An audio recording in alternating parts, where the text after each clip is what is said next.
अल्हम्दुलिल्लाहि रब्बिल आलमीन वस्सलातु वस्सलामु अला सय्यिदिल अंबियाइ वल मुरसलीन व अला आलिहि व असहाबिहि अजमाइन। अम्मा बाद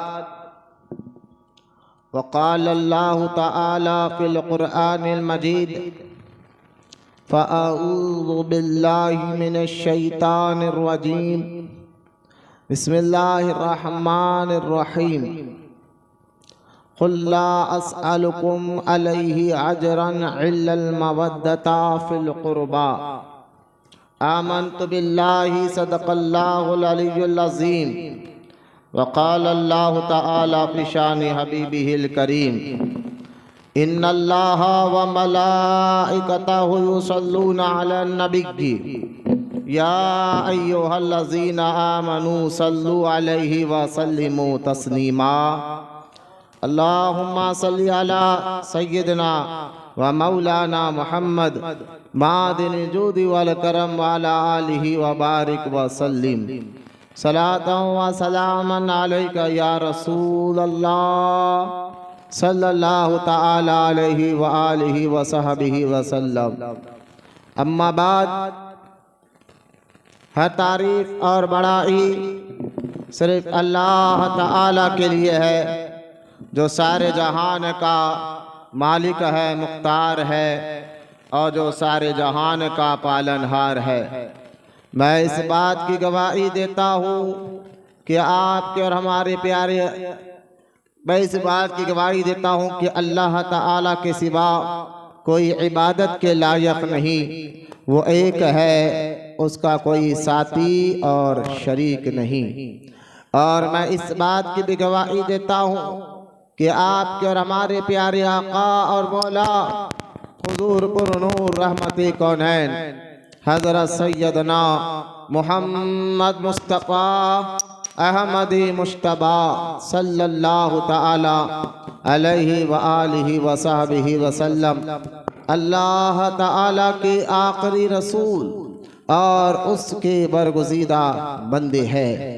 अल्लाह ताला हुजूर अकरम नूर मुजस्सम रहमत आलम सल्लल्लाहु ताला अलैहि व आलिहि व सहबिहि व सल्लम पर अहले बैत, सहाबा इकराम, ताबाइन और तबे ताबाइन, औलियाए उम्मत पर क़यामत तक बकसरत रहमतें और बरकतें नाजिल फरमाता रहे, आमीन। मोहब्बत से एक बार दुरूद शरीफ पढ़ लीजिए। अल्लाहुम्मा सल्लि अला सय्यिदिना व मौलाना मुहम्मद मादिल जूदि वल करम व अला आलिहि व बारिक व सल्लिम सलातन व सलामन अलैका या रसूल अल्लाह सल्लल्लाहु तआला अलैहि व आलिहि व सहबिहि व सल्लम।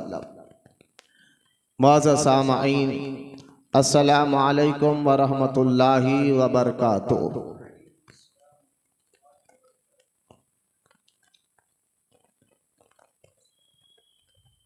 जैसा कि आप तमाम जानते हैं, ये रजब का मुबारक महीना चल रहा है और इस मुबारक महीने में कई अकाबिर ताबाइन औलिया इकराम का उर्स मुबारक भी होता है। लिहाजा खबर इसके कि आज का उन्वान शान इमाम जाफ़र सादिक़ रज़ी अल्लाह ताला बयान करूँ। तरीक़ अहले सुन्नत व जमाअत के मुताबिक सबसे पहले हम और आप दुरूद पढ़ने की अहमियत और उसकी फजीलत को समाअत फरमाए। फ़हमीदा को बोलो, बच्चों को पकड़ के रखो, बोलो पतंग उड़ा रहे है। ये उन्वान शुरू करने से पहले आइए सबसे पहले हम और आप दुरूद पाक की अहमियत और उसकी फजीलत को समाअत करते चले।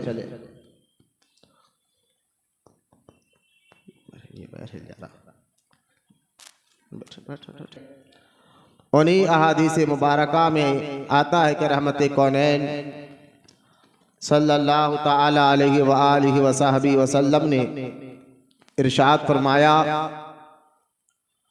जब जुमा का दिन आ जाए तो आम दिनों से ज़्यादा जुमा के दिन मुझ पर कसरत से दुरूद पाक पढ़ा करो। वह इसलिए आम दिनों में तुम्हारे दुरूद को फरिश्ते मुझ तक पहुँचाते हैं, और जो शख्स जुमा का दिन कसरत से दुरूद पढ़ता है मोहब्बत और अक़ीदत के साथ, उसके दुरूद पढ़ने को खुद मेरे आका रहमत कौनैन अपने कान मुबारक से समाअत फरमाते हैं। लिहाजा जहाँ जुमा ईदुल मोमिनीन है, मोमिनों का ईद का दिन है, वहाँ पर फिर नेकियों का अजर भी अल्लाह ताला अपने फजल करम से बढ़ा देता है।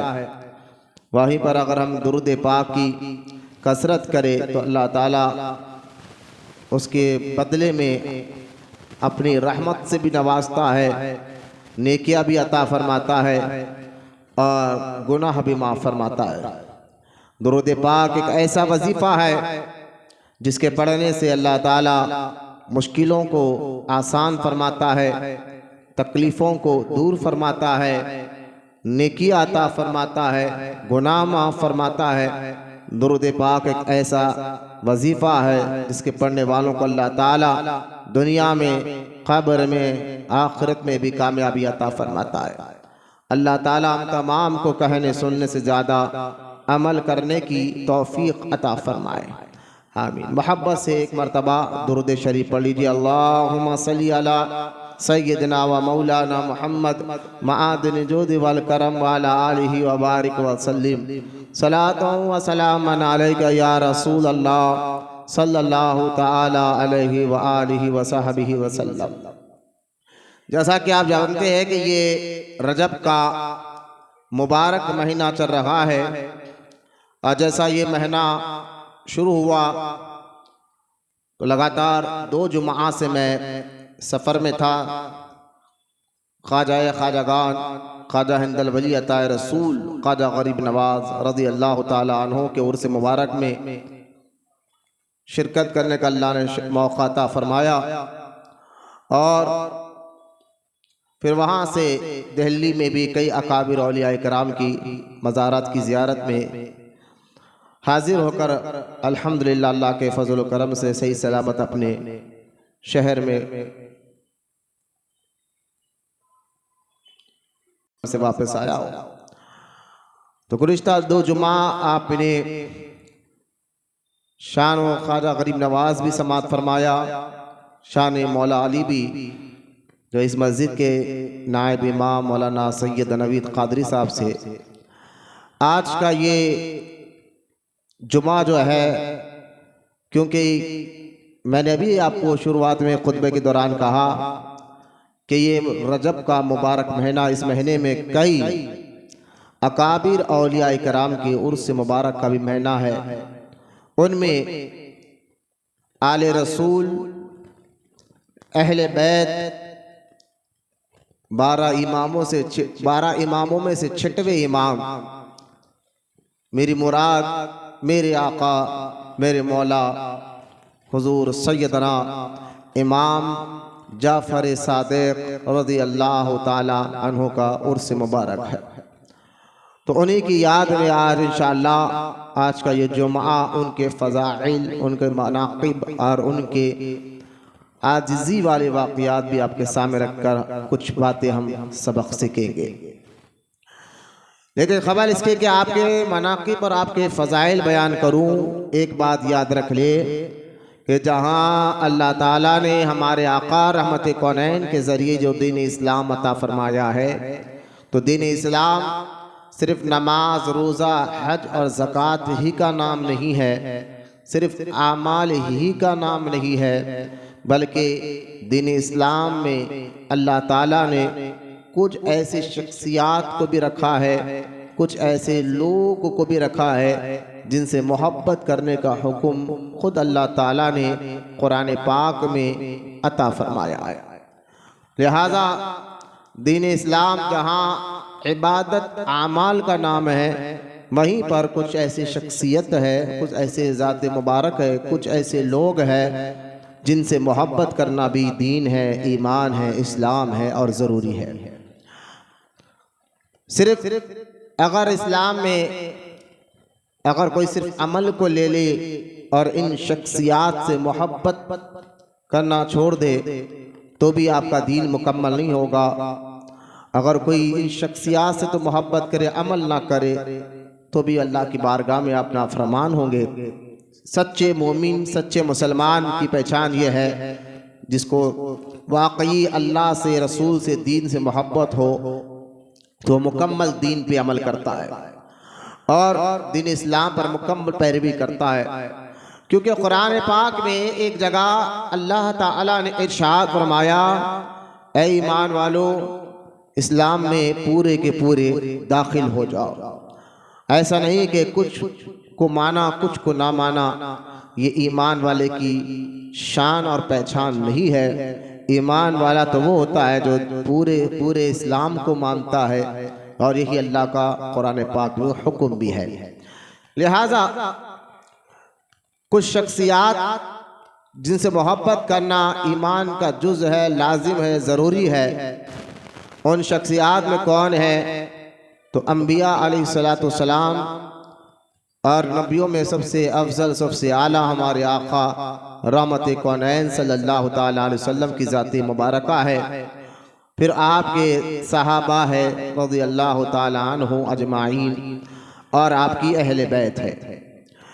इन सहाबा और अहले बैत और इन औलिया इकराम की मोहब्बत भी हर मुसलमान पर लाजिम और ज़रूरी रखा गया है। तो लिहाजा इन शख्सियात की मोहब्बत से हमें क्या फ़ायदा होगा, इनके वाक़यात से हमें क्या फ़ायदा होगा?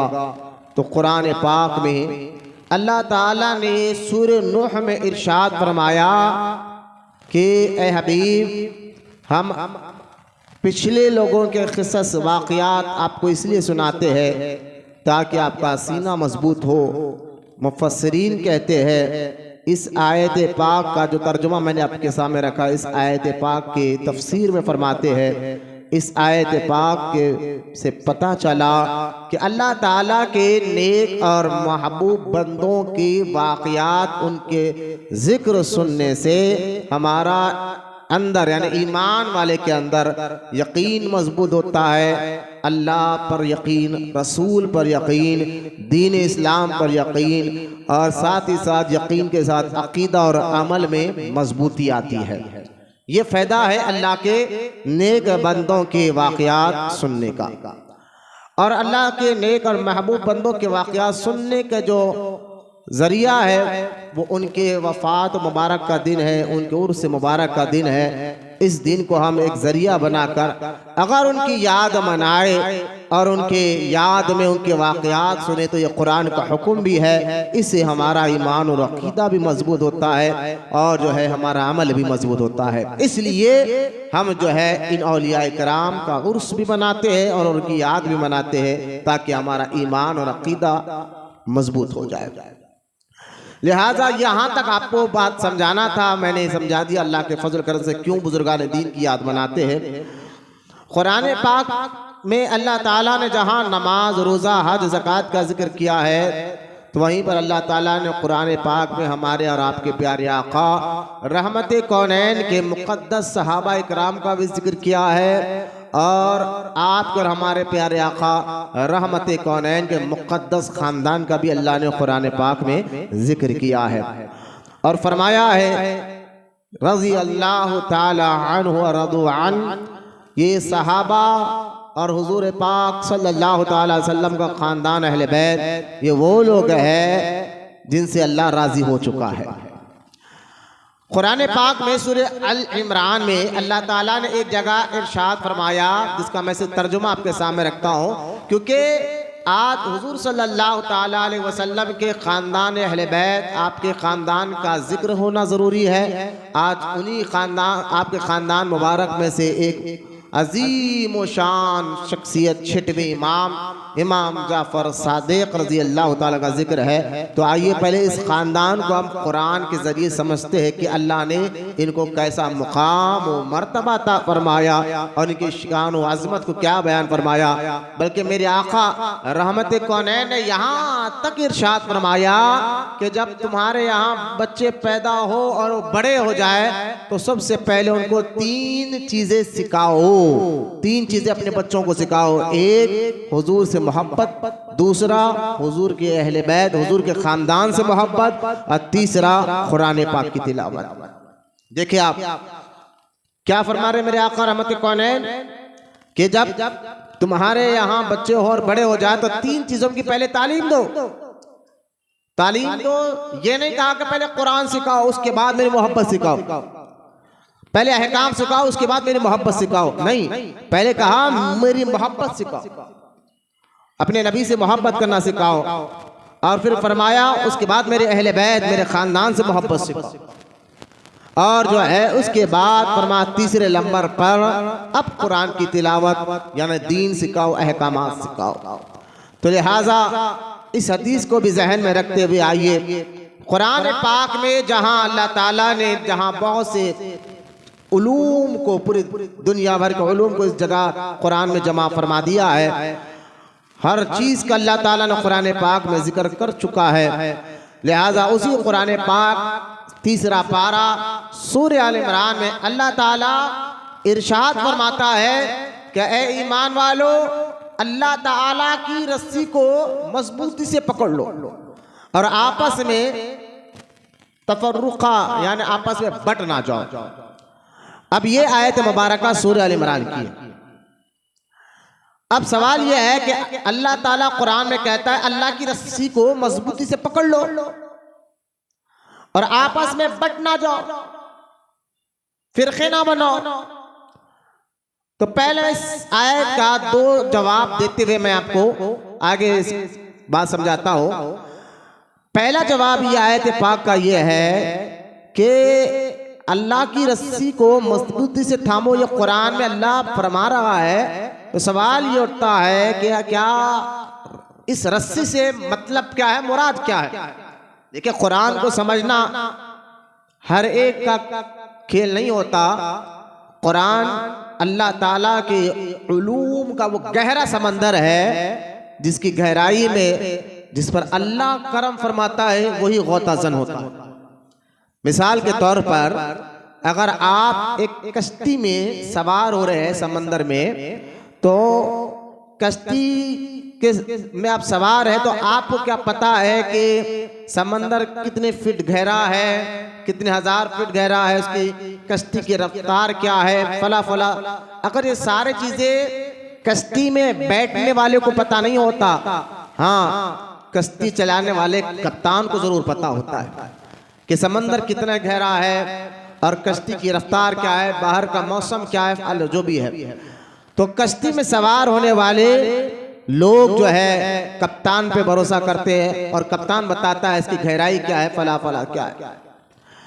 इसी तरह कुरान भी जो है अल्लाह के उलूम का एक समंदर है, उसकी गहराई तक जाना यह हर एक मुसलमान के बस की बात नहीं है, बल्कि जिस पर अल्लाह फजल फरमाता है, जिस पर अल्लाह ताला करम फरमाता है, वही इसकी गहराई को समझते हैं। जिनको उलमा कहा जाता है, जिनको मुफस्सिरीन कहा जाता है, वो इस बातों को समझकर आवाम को समझाते हैं। जैसा कश्ती चलाने वाला एक कप्तान गहराई को समझकर आवाम को बताता है कि हम समंदर के किस लहर में है, क्या गहराई है, मौसम क्या है। इसी तरह कुरान पाक की आयत का सिर्फ तर्जुमा पढ़ने से बंदा उसको समझ नहीं सकता जब तक उसकी तफसीर जानने वाले मुफस्सिरीन और आलिम दीन से आप सवाल ना कर ले, वो आपको बताएंगे इस आयत का मतलब क्या है। आप देखें अगर कुरान के इस आयत को ले ले जिसमें जामिया बाहर बैठो, जिसमें अल्लाह ताला ने इरशाद फरमाया, कुरान की इस आयत को ले लीजिए जिसमें अल्लाह ताला ने इरशाद फरमाया कि अल्लाह की रस्सी को मजबूती से पकड़ो, तो बाज़ाहिर तो आप समझेंगे इसका मतलब क्या है।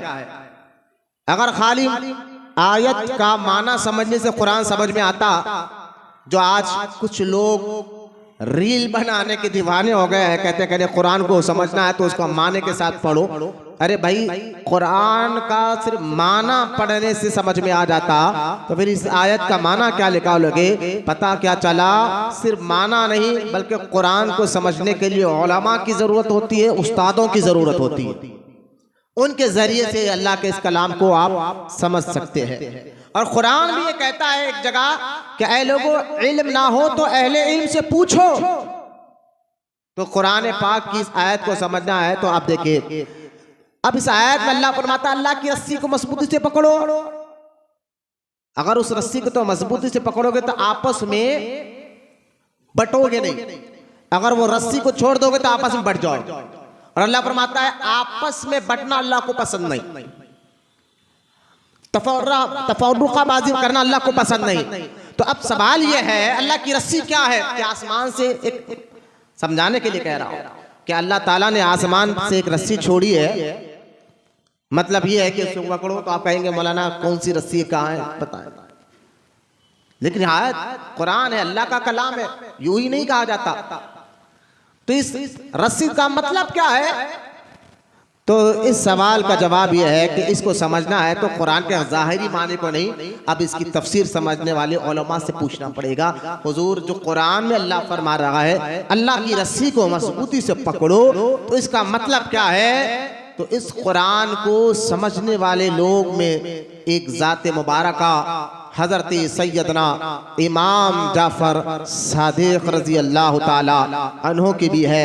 आपसे पूछा गया कि हजरत इमाम जाफर, हम सिर्फ उनकी कुंडों की नियाज को यहाँ तक समझते हैं, बस हमने हक अदा कर दिया। ये वो शख्सियत है, ये वो लोग हैं जिनके जरिए से अल्लाह ताला ने कुरान को समझना आसान कर दिया।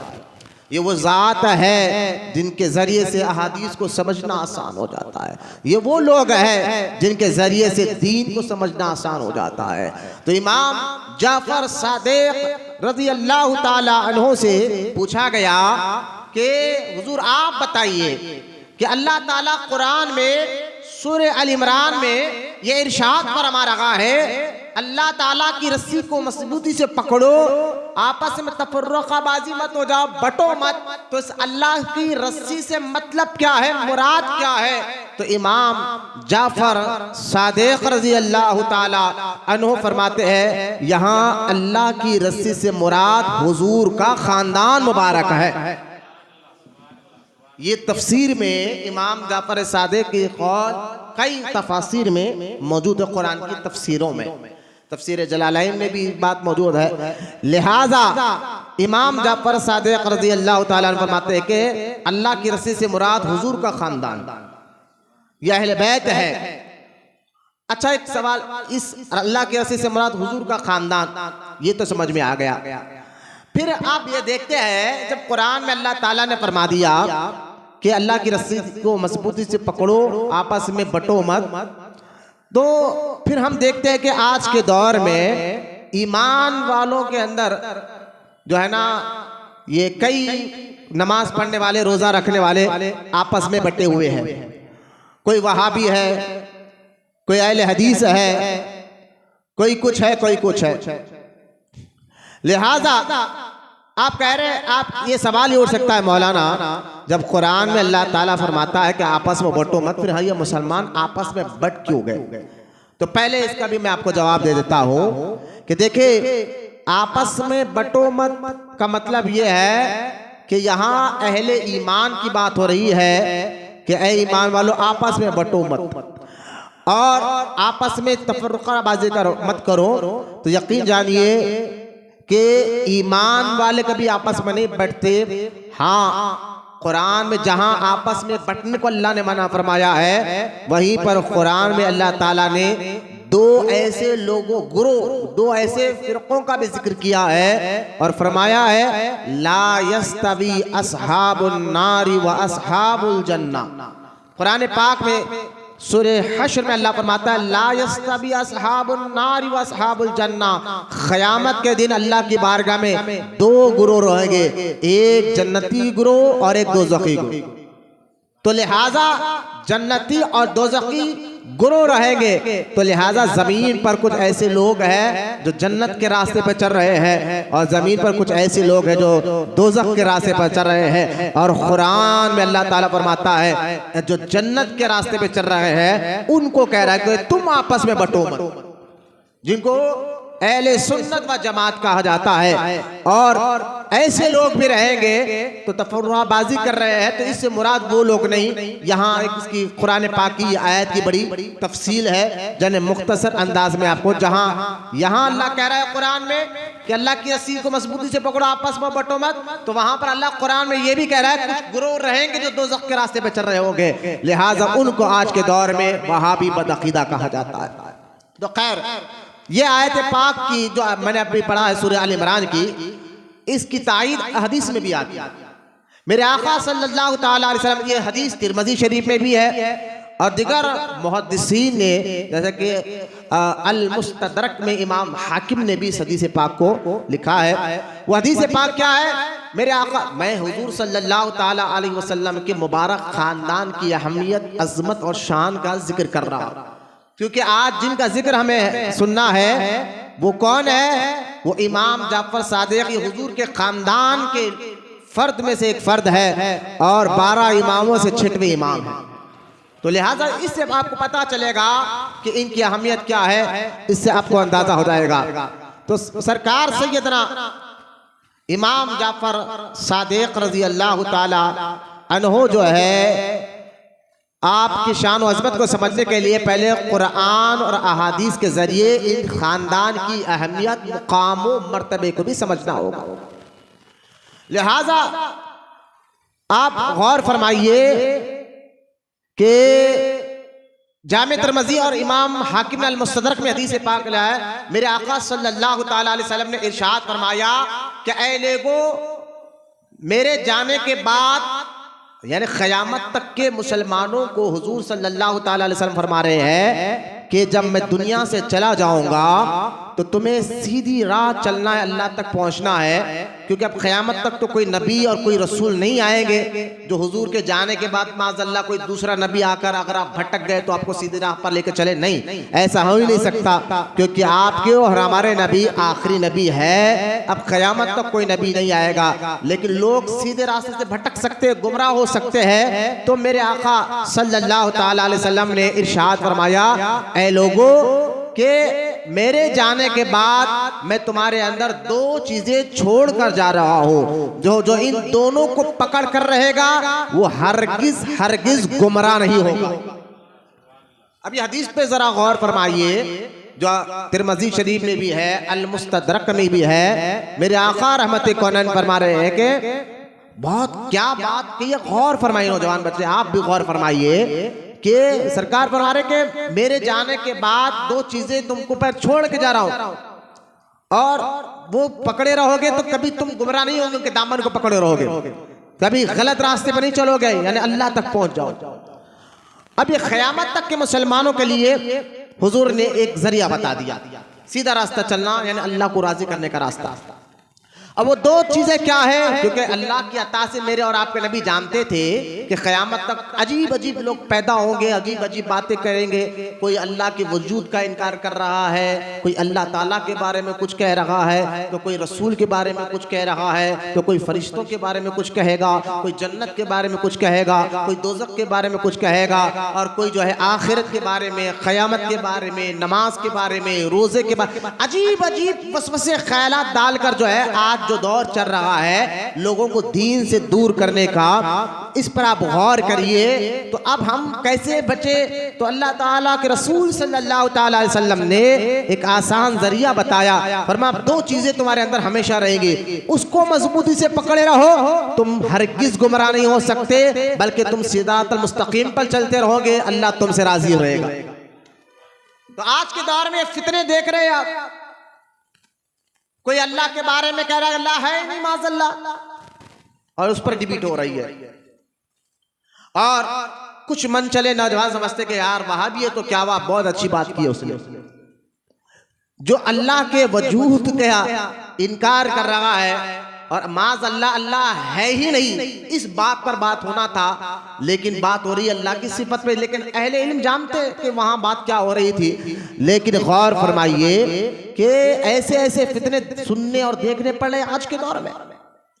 तो एक सीधा साधा मुसलमान जो अल्लाह से मोहब्बत करता है, रसूल से मोहब्बत करता है, वो जो चाहता है कि अपनी जिंदगी को ऐसे गुजारो जिससे अल्लाह राजी रहे, और ऐसा काम करो जिससे अल्लाह राजी रहे। लेकिन कोई कहता है कि ये करो तो तुमसे अल्लाह राजी रहेगा, ये करो तो तुमसे अल्लाह राजी रहेगा।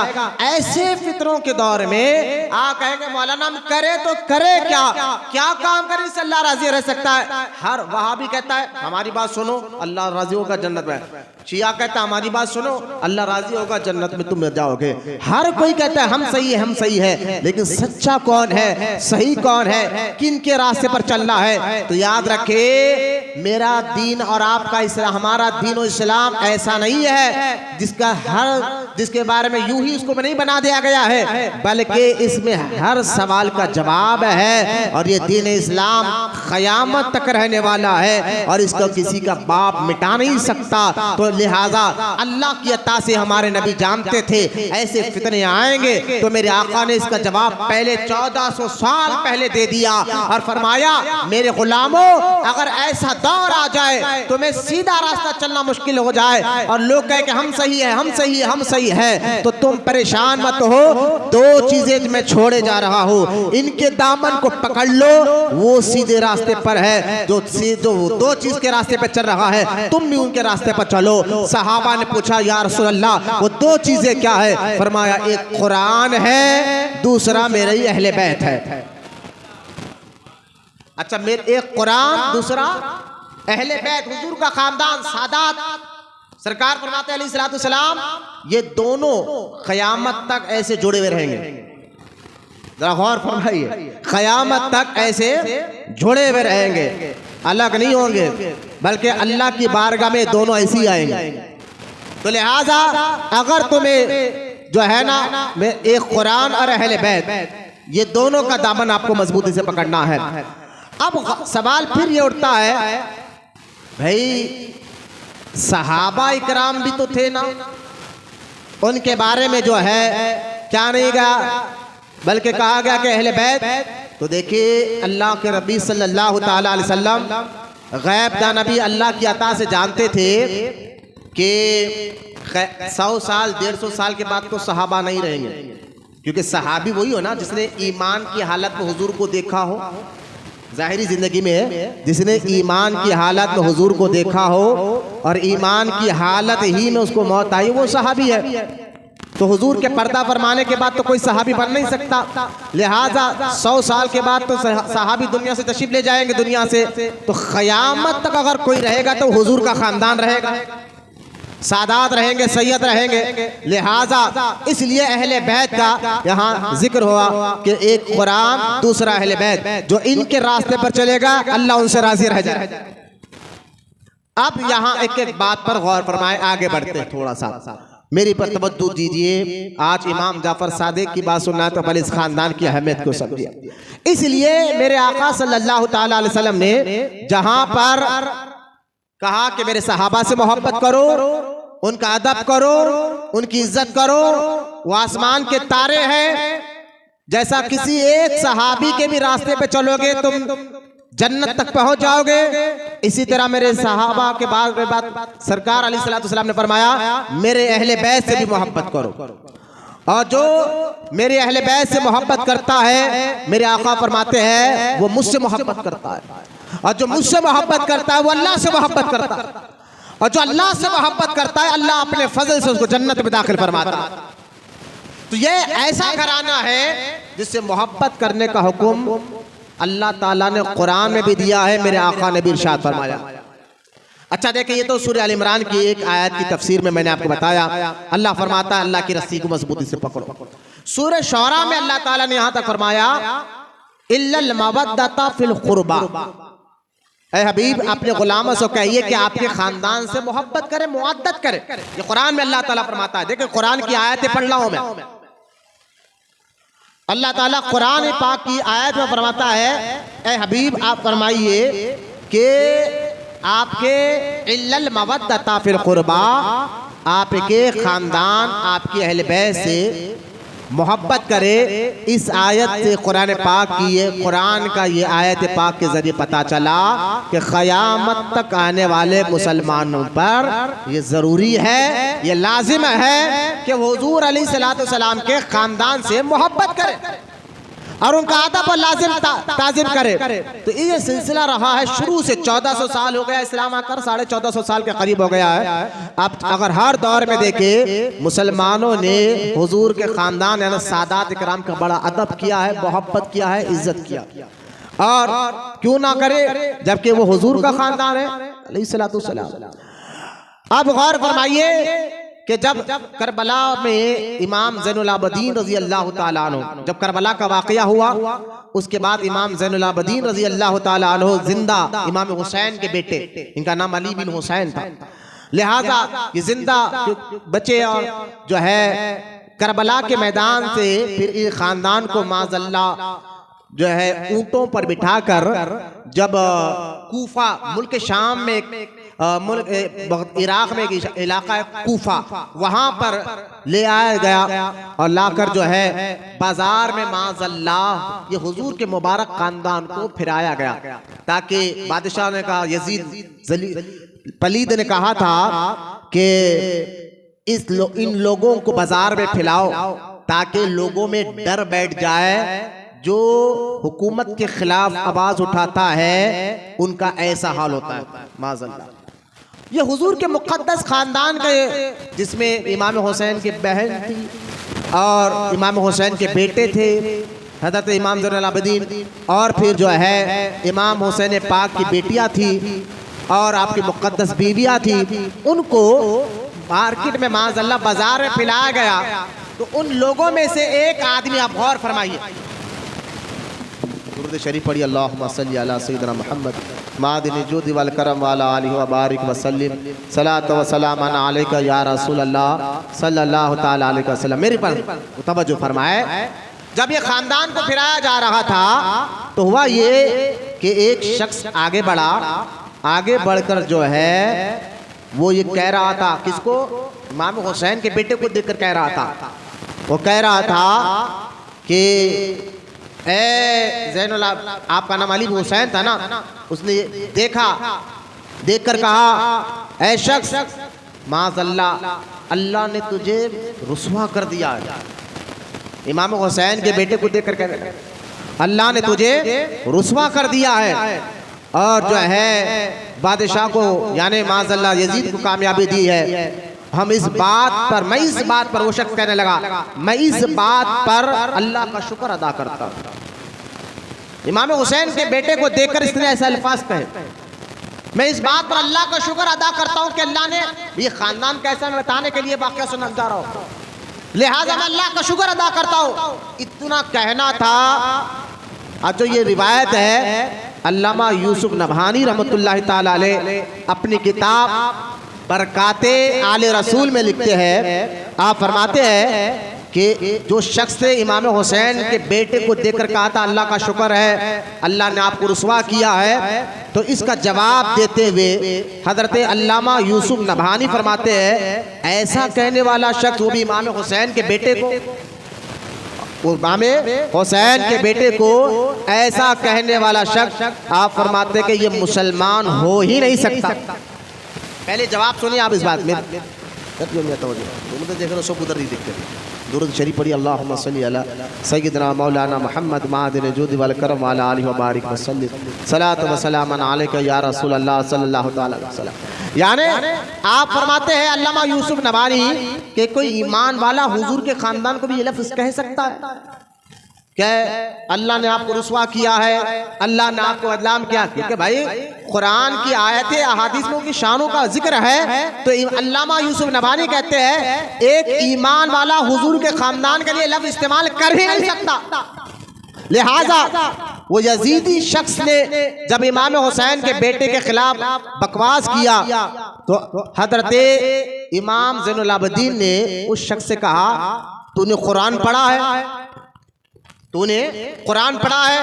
वो अपने आप को मुसलमान भी कहता था, हाँ मैंने पढ़ा है, कुरान पढ़ा है। तो आप फरमाते इमाम ज़ैनुल आबिदीन, कुरान में अल्लाह ताला ने ये इरशाद नहीं फरमाया कुल ला अस्अलुकुम अलैहि अजरन इल्लल मवद्दता फिल कुर्बा? क्या कुरान में अल्लाह ने ये आयत में नहीं फरमाया? तो उसने कहा हाँ हाँ मैंने ये आयत पढ़ी है, इल्लल मवद्दता फिल कुर्बा। अल्लाह क़यामत तक के मुसलमानों कह रहा है कि हुजूर के खानदान से मोहब्बत करो। तो अब इमाम ज़ैनुल आबिदीन कहते हैं वो खानदान हम ही है, वो खानदान हम लोग ही है। तो लिहाजा इसलिए कहा जाता है कि अहले बैत से मोहब्बत करना। आपको कहेगा कि इससे फायदा क्या है? तो आप देखिए हजरत इमाम फखरुद्दीन राजी रहमतुल्लाहि ताला अलैह ने अपनी तफसीर कबीर में एक रिवायत को लिखा है। इमाम फखरुद्दीन राजी, मैं कहना अगर रुक रुक कर ये कौन सी किताबों से हवाला दे रहा हो तो बहुत वक्त हो जाएगा, हमारा वक्त जुम्मा में इतना नहीं रहता। तो लिहाजा मैं ठहर ठहर के बातें इसलिए कह रहा हूँ ताकि आपको मेरी बातें अच्छी तरह समझ में भी आ जाए और जो है हवाला बयान रिकॉर्ड भी हो जाए। तो तफसीर कबीर में एक हदीस को इमाम फखरुद्दीन राजी ने नकल फरमाया। वो हदीस सुनिए आप, उसके बाद हम जाते इमाम जाफर सादिक की बारगाह में, ताकि पहले खानदान की अहमियत को आपको पता चल जाए। मैंने कुरान की 2 आयतें जिनमें हुजूर के खानदान की अहमियत बताई है। अब हदीस सुन लीजिए आप, और ये एक हदीस पर मैं बात खत्म कर कर इमाम जाफर सादिक की बारगाह में लेकर चलता हूँ ताकि आपको अहले बैत का मुकाम व मर्तबा पैदा हो जाए।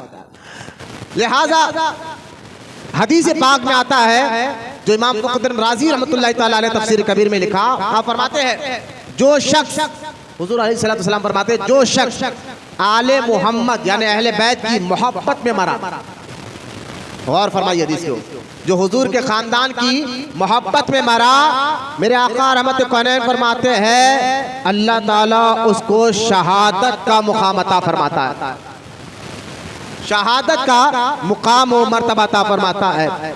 और फरमाया आगे मेरे आका रहमत कौनैन ने, सुन लो जो शख्स अहले बैत की मोहब्बत में मरा अल्लाह उसके गुनाहों को बख्श देता है।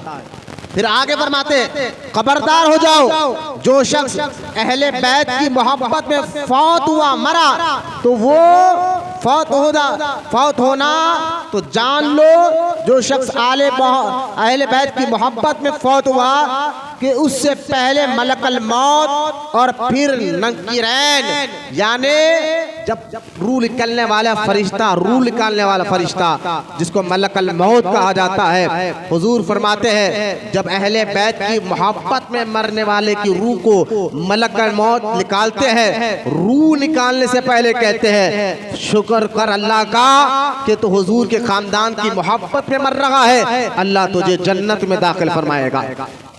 रूह निकालने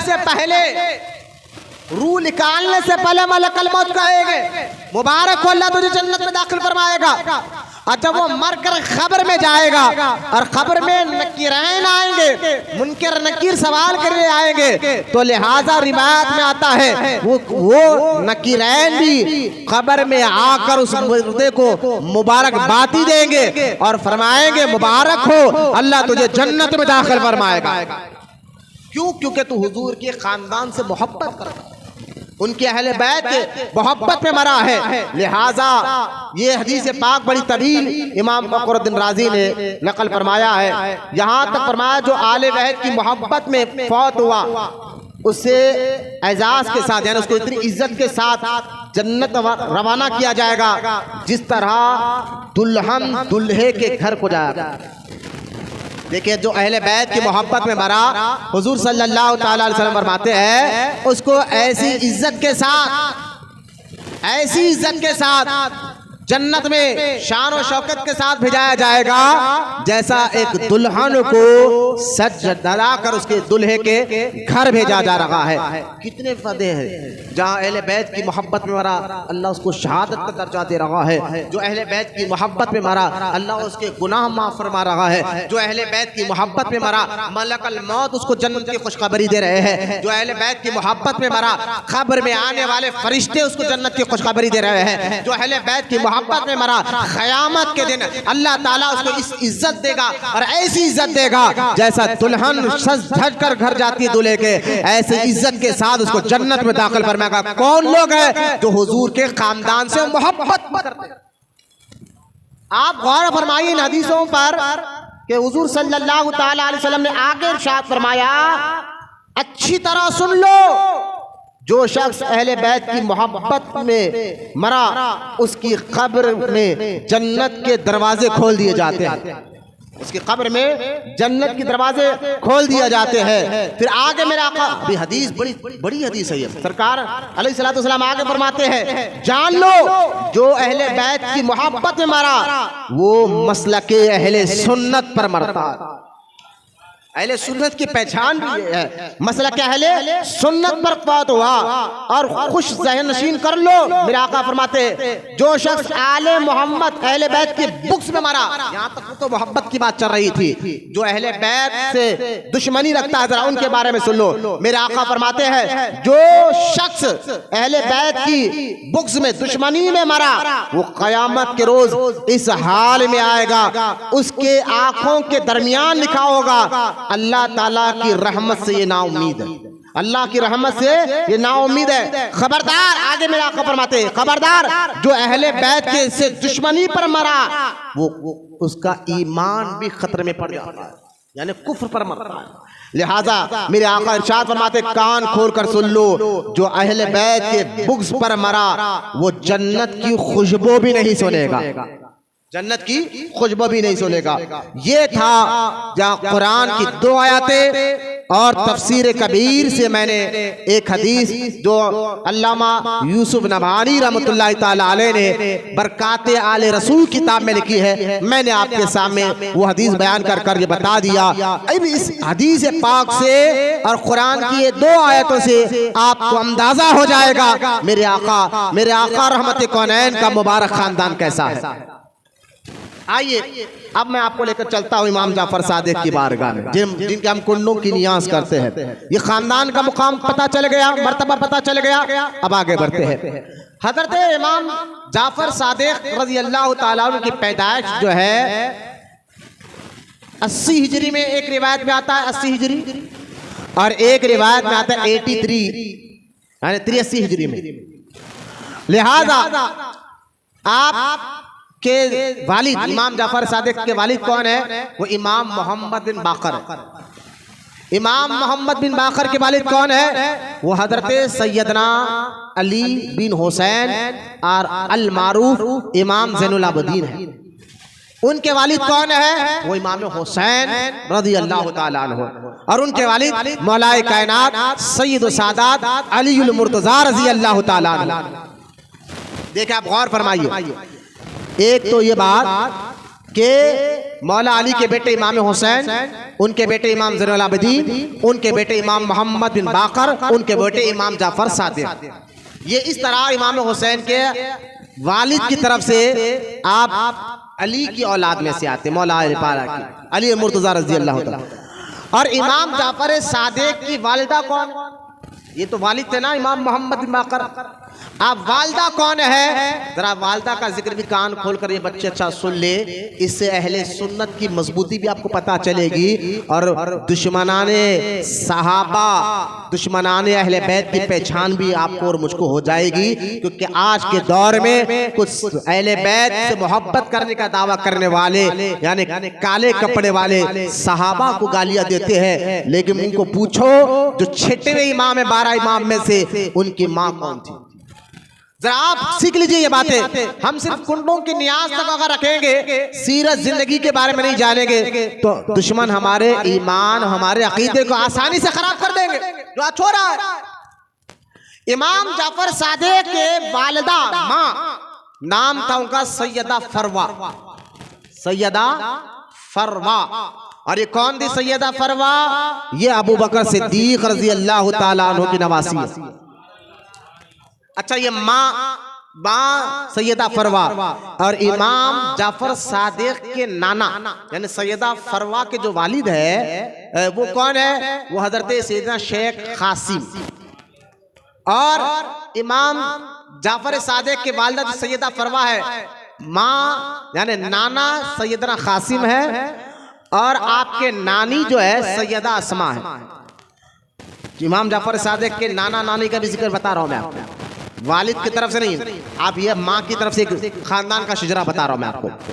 माँ जाफर सादिक के माँ सैयदा फरवा और इमाम जाफर सादिक के नानी सैयदना कासिम, नाना कासिम और नानी जो है सैयदा अस्मा। अब गौर फरमाइए, जरा खानदान की बात आ गई, जरा रिश्तेदारी को जरा ज़हन में रखिए। आप देखिए करबला का वाक़या जो हुआ है वो 60 हिजरी में हुआ है। कौन सी हिजरी में हुआ है? 60 हिजरी में। और इमाम जाफर सादिक जो पैदा हो रहे हैं 80 हिजरी में, यानी करबला के वाक़ये के 80 साल बाद पैदा हुए। करबला के वाक़या जो हुआ ना उसके 20 साल बाद पैदा हुए। करबला के वाक़ये के कितने साल बाद? 20 साल बाद पैदा हुए हैं। अब जो करबला का जो वाक़या हुआ है वो करबला के वाक़ये के बाद से काले कपड़े वाले शिया जो है वो चीखने लगे और अबू बकर सिद्दीक को, फारूक आज़म के बारे में गैर गलत बातें करने लगे। तो लिहाजा आप गौर फरमाइए कि ये लोग ज़हन ये देते हैं और ये बताते हैं कि भाई हज़रत अहले बैत, यानी देखिए अहले बैत से मुराद कौन है? वो हुजूर सल्लल्लाहु ताला अलैहि वसल्लम के ख़ानदान में अहले बैत से मुराद देखे वो है अली, फातिमा, हसन, हुसैन और उनकी औलाद। और भी अहले बैत में हुजूर के चाचा भी आते हैं हज़रत अब्बास, उनकी औलाद भी अहले बैत में आती है। और हुजूर सल्लल्लाहु ताला अलैहि वसल्लम के भाई सैयदना अकील मौला अली के भाई भी है, सगे बड़े भाई, और हुजूर के चाचाजाद भाई, चाचा के बेटे सैयदना अकील, सैयदना जाफर तैयार और सैयदना मौला अली, ये हुजूर के चाचाजाद भाई भी है, लेकिन इनकी औलाद को भी अहले बैत कहा जाता है। गौर से सुनिए आप एक बात, अहले बैत में अहले बैत से मोहब्बत करना लाजिम है, जरूरी है। तो लिहाजा अहले बैत से मोहब्बत करना लाजिम है, जरूरी है। तो इससे पता क्या चला, पहले अहले बैत में कौन कौन आते? हुजूर के चाचा, उनकी औलाद, और मौला अली और उनकी औलाद। खास तौर मौला अली के, क्योंकि हजरत मौला अली ने और भी शादियां की थी, लेकिन खास तौर पर मौला अली के जो ये दोनों बेटे हसन और हुसैन, उनकी औलाद, और लिहाजा आपके चाचा और उनकी औलाद। तो अब मैं आपको बताना ये चाहता हूँ, ये जहन दिया जा रहा है आज के दौर में भी, शिया कहते हैं कि हजरत अली में और अबू बकर सिद्दीक में माज़अल्लाह झगड़ा हुआ, हजरत उमर में, हजरत अबू बकर सिद्दीक में, हजरत मौला अली में क्या हुआ? झगड़ा हुआ। और उस पर जो है, क्योंकि रील चल रही है भाई यूट्यूब पर, फेसबुक पर, इंस्टाग्राम पर, जो है नौजवान बच्चों को भटकाने के जरिए चल रहे हैं, उसमें ये बताया जाता है कि हुजूर दुनिया से जाने के बाद हजरत अबू बकर सिद्दीक ने, हजरत उमर इब्न खत्ताब ने हजरत मौला अली के घर को जलाया, बीबी फातिमा को मारा माज़अल्लाह, मौला अली को घसीट कर लेकर गए। इस तरह के वाक़यात भी आज के दौर में फेसबुक पे चल रहे हैं, बोला जा रहा है, इससे बताया जा रहा है कि माज़अल्लाह हुजूर के दुनिया से जाने के बाद अबू बकर सिद्दीक ने, हजरत उमर ने, हजरत उस्मान गनी ने हजरत मौला अली पर, उनकी मुक़द्दस बीवी फातिमा पर, उनकी औलाद पर माज़अल्लाह बहुत जुल्म किए हैं। और इस जुल्म की एक बड़ी दास्तान बना दी, जहाँ तक के इन काले कपड़े वालों ने फिल्में बना दिए, ड्रामे बना दिए, और जैसे ही मुहर्रम का महीना आ रहा वो बात ऐसे फैलती है तो बेचारे सुन्नी मुसलमान समझते अच्छा ऐसा हुआ होगा, अबू बकर सिद्दीक ने ऐसा किया होगा माज़अल्लाह, जबकि सच्चाई से इसका कोई ताल्लुक नहीं है। वो कैसे, मैं भी आपको बता रहा हूँ, सच्चाई से इसका कोई ताल्लुक नहीं था। अरे सहाबा तो हुजूर, आज हम मुसलमान 1400 साल के बाद हुजूर की अहल बैत से मोहब्बत का दावा करते हैं और दम भरते हैं। सहाबा ने तो हुजूर से डायरेक्ट सुना था ये मेरी अहल बैत से मोहब्बत। तो माज़अल्लाह, तो ये मैं आपको बताना चाह रहा हूँ, देखिए अगर माज़अल्लाह अबू बकर में, उमर में, मौला अली में झगड़ा होता, लड़ाई होती, जो शिया काले कपड़े वाले कह रहे हैं, तो मैं कहता हूँ आज भी आप देखें, अगर हमारे यहाँ भी अगर हमारे बेटे को हम निकाह करना चाहते हैं, अपने बेटे की शादी करना चाहते हैं, तो मुझे बताइए आप या मैं, अपने बेटे की शादी कराना चाहते हैं तो क्या हम अपने दुश्मन के पास जाकर बेटी मांगेंगे? आज भी ऐसा नहीं मुमकिन कि आपका जो दुश्मन हो, आप जिससे दुश्मनी रखते हो, आप जिससे लड़ते हो, वो जो आपसे लड़ता है, ऐसा हरगिज़ हो ही नहीं सकता कि आप जाकर अपने दुश्मन के घर से कहो भाई आपकी बेटी से मेरे बेटे का निकाह कर दो।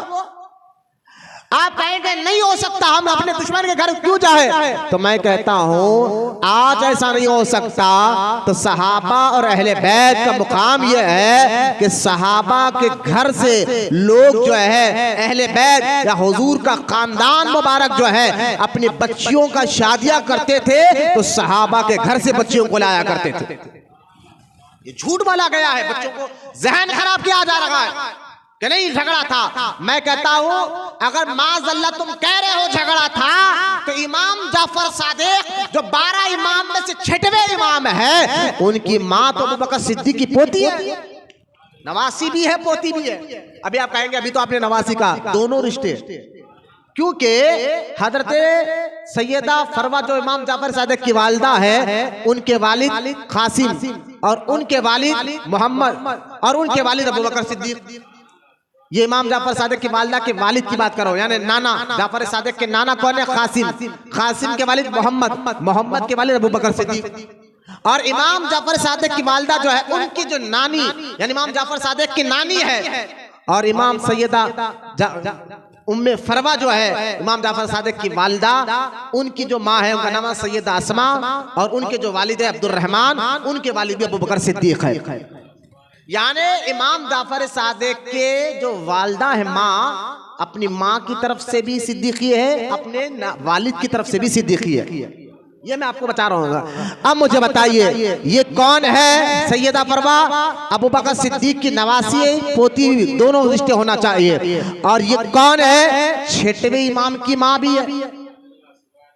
करबला का वाकया होने के बाद इमाम ज़ैनुल आबिदीन रज़ी अल्लाह ताला अन्हु, इमाम हुसैन के बेटे जिन्होंने करबला के वाकये को अपनी आंख से डायरेक्ट देखा, वाकयात को देखा, अली इमाम हुसैन के बेटे इमाम ज़ैनुल आबिदीन जिन्होंने ये वाकयात को अपनी आंखों से देखा, उन्होंने अपने बेटे मोहम्मद बिन बाकर, उनके बेटे मोहम्मद बिन बाकर का निकाह जब वो जवान हो गए तो कहा कि अब मेरे बेटे का निकाह करना चाहिए। तो निकाह करने के लिए हजरत ज़ैनुल आबिदीन अपने खानदान में नहीं, अबू बकर सिद्दीक के खानदान में आ रहे हैं, और अबू बकर सिद्दीक के घराने में आकर कह रहे हैं कि आपकी बेटी का निकाह मेरे बेटे के साथ कर दिया जाए।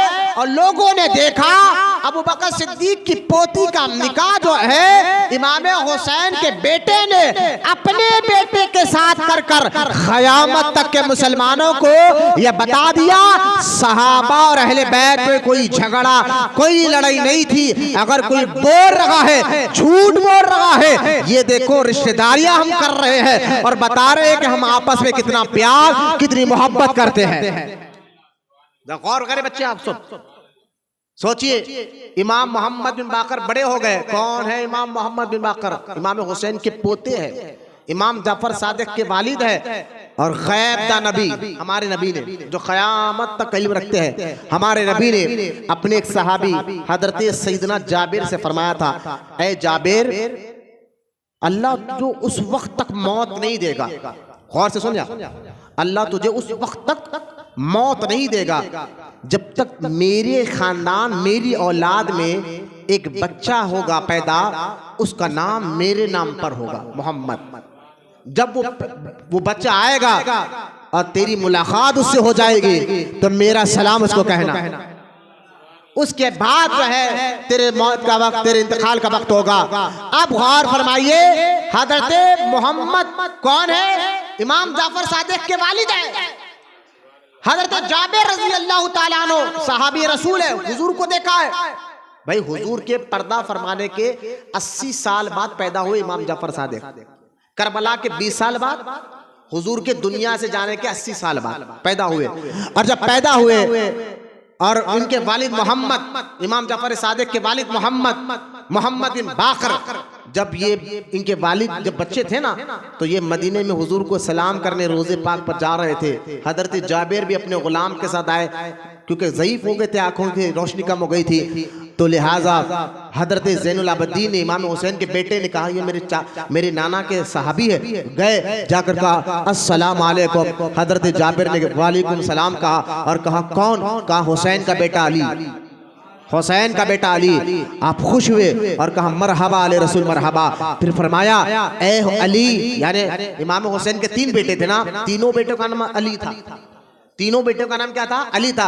बस फर्क पहचान के लिए, बड़े का नाम अली अकबर, मझले का नाम अली औसत, छोटे का नाम अली असगर। पहचान के लिए अकबर, औसत, असगर। तो बड़े और सब में छोटे दोनों तो करबला में शहीद हो गए। मजले, इमाम हुसैन के मजले बेटे जिंदा थे, उनसे आज तक सैयद हुसैनी सैयद जिंदा है। उन्हीं की नस्ल से आज तक भी हुसैनी सादात जिंदा है। लिहाजा हजरत जाबिर ने कहा कि आप आले रसूल है, लेकिन ये बताओ ए अली औसत ज़ैनुल आबिदीन, तुम्हारे साथ जो बच्चा ये कौन है? तो अली औसत इमाम ज़ैनुल आबिदीन ने फरमाया ये मेरा बेटा मोहम्मद है, ये मेरा बेटा मोहम्मद है। लिहाजा जैसा सुना कि नाम मोहम्मद है, हुजूर का वो फरमान याद आ गया, आंखों में आंसू आए।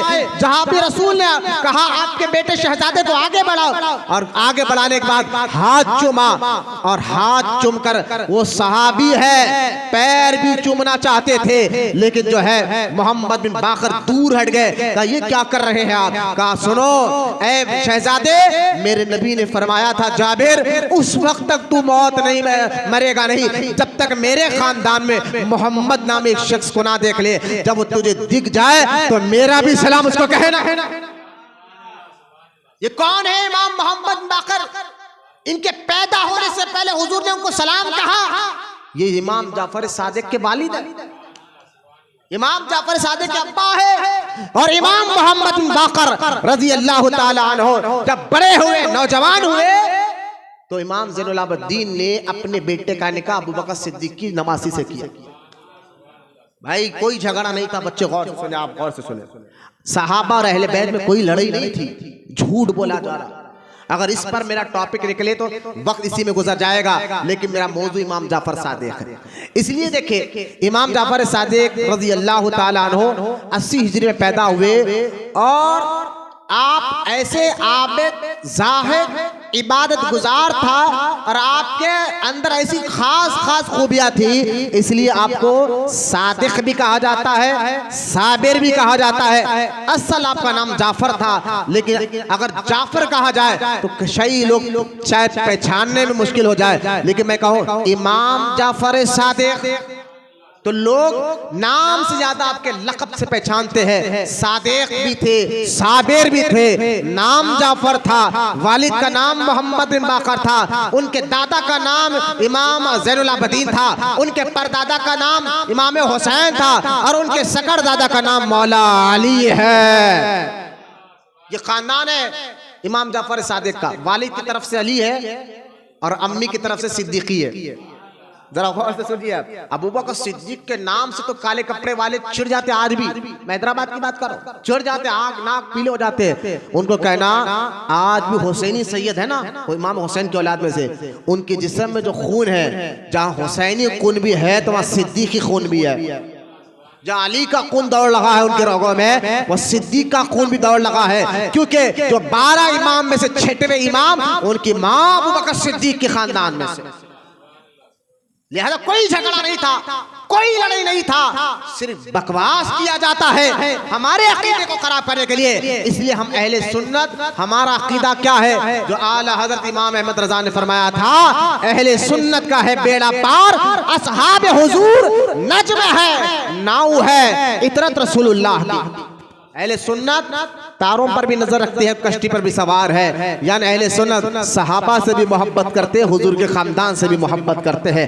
अहले सुन्नत सहाबा का भी अदब करते हैं, हुजूर के खानदान का भी अदब करते हैं। अहले सुन्नत सहाबा की भी इज्जत करते हैं, हुजूर के खानदान की भी इज्जत करते हैं। अहले सुन्नत तो वो है जो दोनों का अदब, दोनों से मोहब्बत, दोनों की इज्जत, दोनों का ईमान, मोहब्बत ईमान का जुज़ समझती है। कोई खुदा की कसम कोई झगड़ा और लड़ाई नहीं थी। लिहाजा इमाम जाफर सादिक रज़ी अल्लाह ताला, देखिए ये खानदान जहां पर इल्म का घराना, भाई सरकार ने फरमाया कि मेरा अहले बैत और कुरान, ये दोनों के दामन को पकड़े रहो, क़यामत तक जो है ये जुदा नहीं होंगे। इस हदीस से पता चला कुरान के अंदर जो अल्लाह ने सारे चीज़ों का उलूम रखा है, कुरान के अंदर जिसमें अल्लाह ने सारे चीज़ों का उलूम रखा है, तो सोचिए वो कुरान अहले बैत के जरिए समझ में आती है। तो खुद अहले बैत को अल्लाह ने कैसा इल्म दिया होगा, कैसा मुकाम दिया होगा, कैसा मर्तबा दिया होगा। अब देखें कि मुल्क के शाम की बात है, हजरत इमाम जाफर सादिक की उम्र उस वक्त 11 साल 12 साल के, बिल्कुल यूँ समझिए कि 11-12 साल के लड़के थे इमाम जाफर सादिक। मुल्क के शाम में क्या हुआ, मुल्क के शाम में उस दौर में 80 हिजरी की बात है ये, उस दौर में मुल्क के शाम में एक फिरका निकला था कदरिया। उस फिरके का नाम क्या था उस दौर में? फिरके हर दौर में थे भाई, आज के दौर में नहीं, सहाबा बुजुर्गों के दौर में भी थे। यानी हक और बातिल की जंग हर दौर में रहती है, ये जरूरी है क्योंकि पता चले इसमें अपना कौन है पराया कौन है। अगर ये हक और बातिल जमीन पर रखे नहीं जाते, सच और झूठ को जमीन पर रखा नहीं जाता, अपने और पराये की पहचान मुश्किल हो जाती। आप कहेंगे ये है क्यों? अरे भाई ये पहचान के लिए होते हैं। लिहाजा एक फिरका था उस दौर में कदरिया। फिरके का क्या अकीदा था जानते हैं आप? वो फिरका ये कहता था कि तकदीर कुछ भी नहीं है। आज भी ये आप किसी को सुन रहे होंगे, यार तकदीर बनानी पड़ती है, ऐसा नहीं है। सरकार ने फरमाया तकदीर पर ईमान रखो, बस हमारा हुजूर का ये फरमान हमारे लिए काफी। सरकार ने फरमाया तकदीर पर ईमान रखो, तकदीर है। अब एक फिरका निकला जो नमाज भी पढ़ता था, रोजा भी, गौर से सुनिए आप, नमाज भी पढ़ता था, रोजा भी रखता था, सारे काम करते थे। कहता है नहीं एक चीज नहीं मानेंगे, क्या? बोले तकदीर कुछ नहीं है, जो करता है इंसान अपनी मर्जी से करता है, जो करना है अपनी मर्जी से होता है, तकदीर वगैरह कुछ नहीं है। अब तकदीर पर ईमान लाना लाजिम जरूरी है, इस पर बहस चल गई। उस दौर के बड़े बड़े उलमा ने उस आदमी से मुनाजरा किया, डिबेट किया, जैसा कि अभी हुआ था डिबेट एक वहाबी का, मैं भी सुना हूं आगे चल गए। बड़े बड़े लोगों ने डिबेट किया, लेकिन उसने, जो सामने वाला भी होता ना, कभी कमजोर नहीं होता। ये दुश्मन जो आते हैं दीन के खिलाफ, इस्लाम के खिलाफ दुश्मनी कर आते हैं ना, वो लोग भी पढ़े लिखे होते भाई, अनपढ़ जाहिल नहीं होते, उनको पता है कि कैसा बोलना है, क्या बोलना है। उसने उस दौर के बड़े बड़े मुनाजिरों को हरा दिया। गरीब था कि मुल्क शाम में लोग तकदीर पर ईमान रखना छोड़ देते, ऐसा हाल आ गया। तो मुल्क शाम से बादशाह ने क्या किया, एक खत लिखा मदीना मुनव्वरा, और उस वक्त इमाम मोहम्मद बिन बाकर से फरमाया हुजूर यहाँ पर ऐसा ऐसा हो गया है, फौरन आप आइए वरना लाखों लोगों का ईमान तबाह बर्बाद हो जाएगा। अब यहाँ पर आइए और आकर यहाँ फैसला कीजिए। लेकिन इमाम मोहम्मद बिन बाकर की उस वक्त उम्र ज्यादा हो गई थी, एक तो ज़ईफ भी थे, और इतनी दूर मदीने पाक से उस दौर में सफर या तो पैदल होता था, या ऊँटों पर होता, या घोड़ों पर होता था। लिहाजा मुल्क शाम से, मदीना मुनव्वरा से मुल्क शाम जाना, हालत ऐसी नहीं थी, मिजाज ऐसी नहीं थी कि सफर कर सके। आपने फरमाया अपने बेटे इमाम जाफर सादिक से, आपने फरमाया कि जाफर तुम जाओ, तुम जाकर मुनाजरा करो। लिहाजा आपने अपने वालिद से ये नहीं कहा कि अब्बा अभी मेरी 11-12 साल उम्र है, मैं जाकर क्या बात करूं, वहां पर बड़े बड़े लोग हार गए हैं, बड़े बड़े मौलवी हार गए हैं, मैं जाकर क्या करूं। ना ना ना, ऐसा नहीं कहा, क्योंकि इमाम जाफर सादिक के सीने में जो अल्लाह ने इल्म अता फरमाया था, वो इल्म सीना बा सीना था। जैसा मेरे और नबी ने वो सीना बा सीना अली को दिया, अली ने हसन को दिया, हसन ने हुसैन को दिया, हुसैन ने ज़ैनुल आबिदीन को दिया, ज़ैनुल आबिदीन ने इमाम मोहम्मद बिन बाकर को दिया, इमाम मोहम्मद बिन बाकर अपने बेटे हजरत जाफर सादिक को अता फरमाया। 12 साल की उम्र है जाफर सादिक की। आप फौरन वालिद के हुक्म पर मदीने से मुल्क शाम चले गए। अब जब पहुंचे, बादशाह ने पूछा अरे आपके वालिद का है? कहा अब्बा की तबीयत खराब है, अब्बा ने मुझे भेजा है, मैं बात करूंगा। तो बड़े बड़े उलमा कहने लगे ये तो हमारी हार बच्चा है, उन्हें क्या बात करेंगे। तो बादशाह ने कहा ठीक है बच्चे हैं, तुमने क्या बात किया, तुम भी उससे बात नहीं कर सके, अब ये करेंगे। तो लोग उस दौर के मौलवियों ने कहा बादशाह से अरे हमारी बेइज्जती हो जाएगी कि एक तो ये बच्चे हैं, बात अगर हार गए तो, मुनाजरा हार गए तो क्या होगा। तो बादशाह ने कहा आप कौन सा जीते, अगर ये हार भी गए तो हम कहेंगे बच्चे थे भाई। लिहाजा बात बहस होने के बाद जो है बादशाह ने कहा कि आप बात करें। इमाम जाफर सादिक के सामने वो वक्त का जबरी अकीदा रखने वाला, उस दौर में बड़े बड़े मौलवियों को धूल चटाने वाला सामने आया। किसके? अली के बेटे के साथ। जरा यहाँ एक बात बच्चे गौर करें, जब भी इस्लाम पर किसी नापाक लोगों ने मिटाने खराब करने की कोशिश की है, तारीख उठाकर देखे, अली का बेटा ही आगे आया है। कभी भी आप देखें इस्लाम पर हमला हुआ, अली का बेटा आगे आया। आप गौर करें, जब यजीद ने इस्लाम पर हमला किया, इस्लाम के हुदूद को तोड़ना चाहा, शरीयत के खिलाफ काम किया, हुसैन आ गया, हुसैन आ गया रज़ी अल्लाह ताला। अगर आप तारीख देखें, हिंदुस्तान में अगर दीन की बात आई तो हुसैन का बेटा गरीब नवाज ही आ गया। जब यहूदियों ने इस्लाम को मिटाने की नापाक कोशिश की और ऐसे ऐसे हरकंडे अपनाए, तो उस दौर में अली का बेटा गौसे आजम ने इस्लाम को संभाला। अगर दौर में देखा जाए तो इमाम जाफर सादिक 12 साल के हैं। जरा इस जिंदगी पर गौर फरमाए, 12 साल के हैं, आप सामने खड़े। नहीं मस्जिद में बात नहीं करते बेटा, मस्जिद में बात नहीं करते। दुरूद शरीफ पढ़िए, अल्लाहुम्मा सल्ली अला सय्यिदना। यार तकरीर हो, कुरान हदीस का अदब लाजिम है, बात करना है बाहर जाकर। जरूरी है सीखना यकीदी आज हमारे, वरना हमारे अकीदों को खराब कर रहे हैं, बिगाड़ रहे हैं हमें।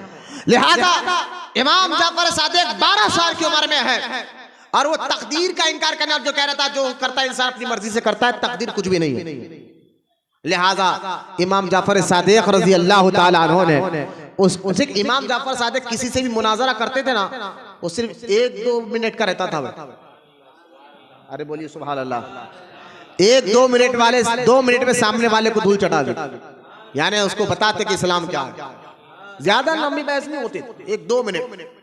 लिहाजा इमाम जाफर सादिक रज़ी अल्लाह ताला अन्हु के पास जब सामने लाया गया, उसने हंसकर कहा ये 12 साल का बच्चा क्या बात करेगा, चलो ठीक है फिर मैं बात करता हूँ। तो इमाम जाफर ने कहा क्या है तेरा सवाल? कहा तकदीर कुछ नहीं है, जो करता है इंसान अपनी मर्जी से करता है, अपनी मर्जी से तकदीर बनाता है।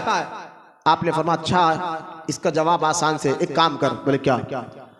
तू सूरह फातिहा तुझे पढ़ने आता है? वो कहने लगा भाई मैं पढ़ता हूँ, मैं मुसलमान हूँ, कलमा पढ़ता हूँ, नमाज पढ़ता हूँ, सब पढ़ने आता है। तो इमाम जाफर ने फरमाया ये तू सूरह फातिहा पढ़। वो मुनाजिर परेशान हुआ, ठीक है पढ़ूंगा। उसने कहा बिस्मिल्लाह रहमान रहीम, अल्हम्दुलिल्लाहि रब्बिल आलमीन, अर्रहमानिर रहीम, मालिकी यौमिद्दीन, इय्याका नअबुदु व इय्याका नस्तईन। इमाम जाफर सादिक ने फरमाया बस यहाँ रुक जा, इस आयत पर रुक जा। जवाब क्या दिया? इसी आयत पर रुक जा। कहा हुजूर क्या? फरमा फिर से पढ़ के ने क्या कहा? इय्याका नअबुदु व इय्याका नस्तईन। इमाम जाफर ने फरमाया इसका मतलब क्या है? इय्याका नअबुदु, ऐ अल्लाह मैं तेरी इबादत करता हूँ, व इय्याका नस्तईन, ऐ अल्लाह मैं तुझी से मदद मांगता हूँ, मैं तुझी से मदद मांगता हूँ। इमाम जाफर ने फरमाया तकदीर अगर कुछ नहीं है तो फिर अल्लाह से मदद क्यों मांग रहा है? आसान जवाब दिया। अगर बंदा अपनी मर्जी से सब करता है, तकदीर वगैरह कुछ नहीं है, तो फिर ये कुरान में तू मदद अल्लाह से मांग ही क्यों रहा है? तू खुद अपनी तकदीर बना ले, तू खुद अपनी मर्जी से। क्या प्यारा जवाब उसको दिया।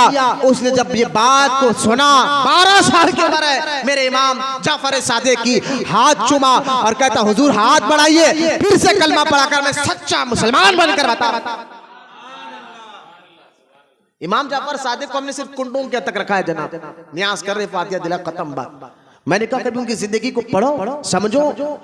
हज़रत सैयदना इमाम जाफर सादिक रज़ी अल्लाह ताला अन्हु के दौर में बड़े बड़े फिरके पैदा हुए।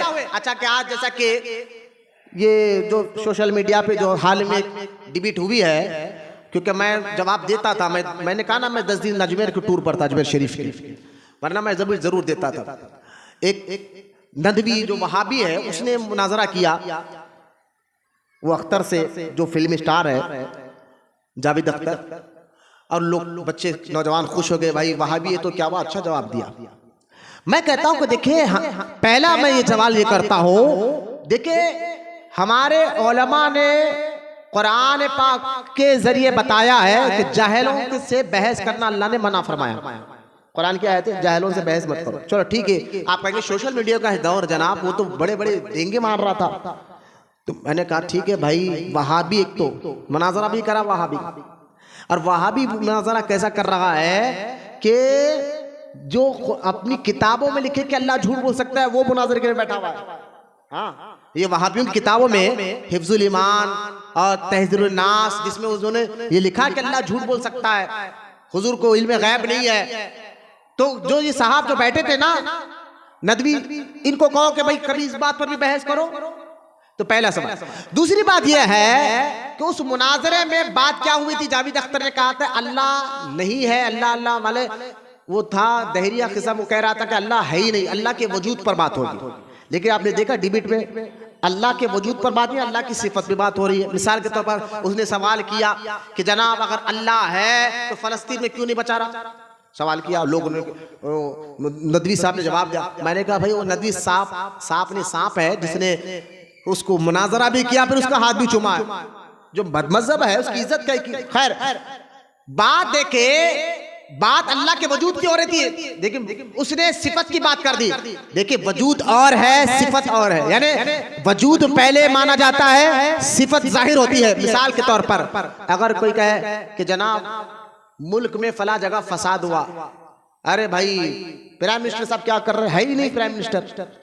अरे भाई प्राइम मिनिस्टर है लेकिन बात नहीं है तो फिर मुल्क में फसाद क्यों रहा? अरे भाई कहीं मुल्क में फसाद हो जाए, झगड़ा हो जाए, लड़ाई हो जाए, तो इसका मतलब यह नहीं कि प्राइम मिनिस्टर नहीं है, मुल्क का प्राइम मिनिस्टर है ही नहीं है। भाई ये पूछो कि मदद क्यों नहीं कर रहा, लेकिन है। तो बात क्या चल रही है, वो है या नहीं है। लेकिन सवाल हो रहा है कि इसकी वो मदद क्यों नहीं कर रहा है। मतलब सिफत और है, वजूद और है। आइए मैं आपको आसान करके बात बताना चाहता हूँ। इमाम जाफर सादिक के दौर में भी एक दहरिये ने यही सवाल कर दिया कि अल्लाह है ही नहीं, अल्लाह है ही नहीं, और उसने ऐसे दावा किया, बड़े बड़े लोगों को कहा मैं मुनाजरा करने के लिए तैयार हूं। यहां तक के इमाम जाफर सादिक के सामने आ गया। इमाम जाफर सादिक रज़ी अल्लाह ताला अन्हु के सामने आकर कहने लगा, हुजूर अल्लाह तो है ही नहीं, मैं मानता ही नहीं माज़अल्लाह कि अल्लाह का वजूद है ही नहीं, लेकिन अगर अल्लाह है और आप कहते कि अल्लाह है, कुदरत वाला है, ताकत वाला है, वो जो चाहे कर सकता है, तो आप एक काम करिए, अपने जेबक में से उस आदमी ने जो अल्लाह के मानता नहीं था, अपने जेबक में से एक शीशा निकाला और शीशा निकाल कर कहने लगा, अगर आप कहते हैं अल्लाह है, वो ताकत वाला है, कुदरत वाला है, जो चाहे कर सकता है, तो मुझे बताइए क्या अल्लाह ताला इस शीशे के अंदर ये जमीन और ये आसमान को लाकर कैद कर सकता है? ये जमीन शीशे के अंदर आ जाए, आसमान भी शीशे के अंदर आ जाए। और याद रखें अभी सवाल उसका पूरा नहीं हुआ। आप हम रहते तो कहे अरे भाई अल्लाह कुदरत वाला सब कर सकता है, लेकिन नहीं, उसने कहा हुजूर अभी मेरा सवाल खत्म नहीं हुआ। सवाल पहला तो यह है कि अल्लाह अगर है, पहले तो माज़अल्लाह अल्लाह है ही नहीं, अगर है कुदरत वाला है तो क्या अल्लाह ताला इस शीशे के अंदर जमीन और आसमान को ला सकता है? अगर ला सकता है, अगर आप कहेंगे तो मैं कहूंगा फिर ये शीशा ना चौड़ा होना ना लंबा होना।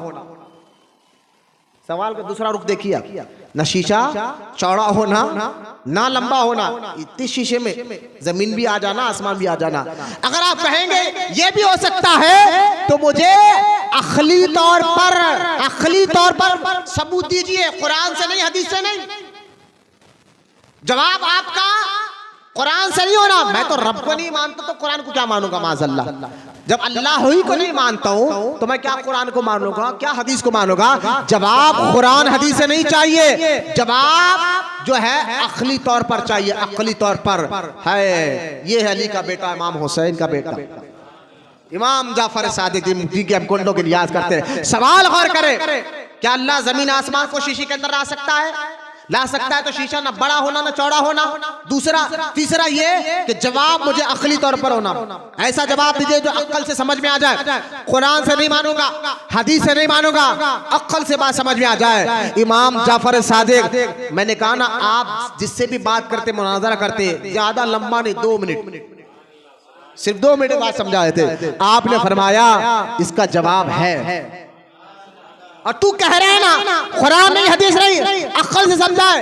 इमाम जाफर सादिक ने फरमाया इसका जवाब अल्लाह ने इंसान की जात ही में रखा है, तेरे अंदर से जवाब दूंगा। वो हैरान हो गया, कहने लगा हुजूर मेरी जात के जरिए आप समझाएंगे ये बात को? बोले हाँ। बोले फरमाइए समझाइए। इमाम जाफर सादिक ने फरमाया देख तेरे जिस्म में आँख है। बोले हाँ। आँख के अंदर पुतली है। बोले हाँ। पुतली के अंदर एक बारीक सा नुक्ता है जिससे तू देखता है, जिससे रोशनी फैलती है। कहा हाँ। सुन, उस बारीक से नुक्ता जो सुई से भी कम, उसका वो नुक्ता सुई से भी छोटा है, उस नुक्ते से तो जमीन आसमान को देखता है। जब देखता है तो वो नुक्ता ना बड़ा होता है ना चौड़ा होता है। आँख के अंदर अल्लाह ने ऐसी कुदरत को समझ अल्लाह की, आँख के अंदर, तेरी आँख के अंदर ये समझ दे दी अल्लाह ने कि वो कैसी कुदरत वाला शान वाला है। एक नुक्ते के अंदर जमीन भी आसमान भी आ जाते हैं, ना आँख का नुक्ता बड़ा होता है ना चौड़ा होता है। उसने कहा हुजूर हाथ बढ़ाइए, क्या बात आपने समझाई है, आइए मैं कलमा पढ़ता हूं, अल्लाह पर ईमान लाता। ऐसा मुनाज़रा होता था अल्लाह के वक्त। लिहाजा इमाम जाफर सादिक रजी अल्लाह ताला अन्हु को अल्लाह ने बहुत मुकाम, बहुत शान व मुकाम व मर्तबा अता फरमाया। हजरत फ़िक़ह इब्न लैस रहमतुल्लाह ताला अलैह, देखिए जो अल्लाह वाले होते ना बड़े बड़ी शानों के मालिक भी होते, लेकिन आजिज़ी बहुत होती है, दिखावा रियाकारी नहीं होती। लिहाजा हजरत अबू फ़िक़ह इब्न लैस फरमाते हैं कि एक बार मैं हज के लिए मक्का मुकरमा गया। क़ुबे अबू क़ैस यानी एक पहाड़ है अभी भी वहाँ मक्का हरम के करीब में, उस पहाड़ पर ठहरकर मेरे नबी ने और आपके हमारे नबी ने ठहरकर अपने घर वालों को दीन की तालीम दी थी, या यूहन्नास कहकर बुलाया था। तो खैर वहाँ ये फ़िक़ह इब्न लैस फरमाते हैं कि मैंने देखा कि एक नौजवान है, चेहरे बड़ा नूरानी है। ये बुजुर्ग कहते हैं मैंने देखा कि उस पहाड़ पर एक नौजवान तन्हा बैठा है, अकेला। भाई हज का जमाना है, बड़े बड़े लोग हरम में जमा है, लेकिन ये नौजवान दूर एक पहाड़ पर तन्हा अकेला बैठा है। तो मैंने कहा शायद ये कोई है, चेहरा भी नूरानी है। मैं करीब गया, देखा तो वो नौजवान कह रहा था या रब या रब या रब। एक सांस में या रब इतने बार कहा जब तक उसकी सांस ना टूट गई। फिर उसने कहा या अल्लाह या अल्लाह या अल्लाह या अल्लाह। एक सांस में या अल्लाह या अल्लाह या अल्लाह इतने बार कहा जब तक उसकी सांस ना टूटी, यानी सांस रुकी। फिर उसने कहा या हय्यू या हय्यू या हय्यू। एक सांस में इतने बार कहा जब तक उसकी सांस ना टूटी। उसके बाद कहा कि या अल्लाह मैं भूखा हूं, मुझे भूख लगी है। या अल्लाह मैं भूखा हूं, मुझे भूख लगी है, मुझे खाने के लिए कुछ भेज। हजरत फ़िक़ह इब्न लैस कहते खुदा की कसम मैंने देखा आसमान से एक अंगूर का दस्तरखान जमीन पर आया। जब अंगूर का दस्तरखान जमीन पर आया, हजरत फ़िक़ह इब्न लैस कहते हैं जब वो नौजवान के सामने आया मैं हैरान हो गया और मैंने कहा नौजवान अल्लाह की इज्जत की कसम इस अंगूर में से भी मुझे कुछ खिला, मैं भी इसका हकदार हूँ। आप उस नौजवान ने कहा मैं तुझे क्यों खिलाऊं? कहा जब आप या अल्लाह कह रहे थे, जिक्र कर रहे थे, दुआ कर रहे थे, मैं आमीन कह रहा था। तो आपने कहा ठीक है खा, लेकिन बचा कर नहीं रखना, खा लेकिन बचा कर नहीं रखना। लिहाजा फ़िक़ह इब्न लैस कहते हैं जब मैंने वो अंगूर खाया ना, एक तो वो दौर अंगूर का मौसम था नहीं, फिर मैंने बगैर मौसम का वो फल देखा। दूसरा जो है जब मैंने वो अंगूर खाया तो खुदा की कसम उसके अंदर बीज में नहीं था, बल्कि वो ऐसा फल था जैसा कि कोई जन्नत से भेजा, यानी इसकी मिठास ऐसी थी। अब मैं खाया, वो नौजवान भी खाने लगा, यहाँ तक के जब खाए लेकिन उस अंगूर की खासियत ये थी जितना भी खाओ कम नहीं हो रहे थे। फिर उस नौजवान ने अंगूर को थापा, आगे निकला, कुछ दूर जाकर कहा या अल्लाह मेरे अंदर जो है मेरे लिबास पुराने हो गए, मुझे लिबास दे। बोलो ना सुभान अल्लाह, मैं चाहता हूं मुझे लिबास दे।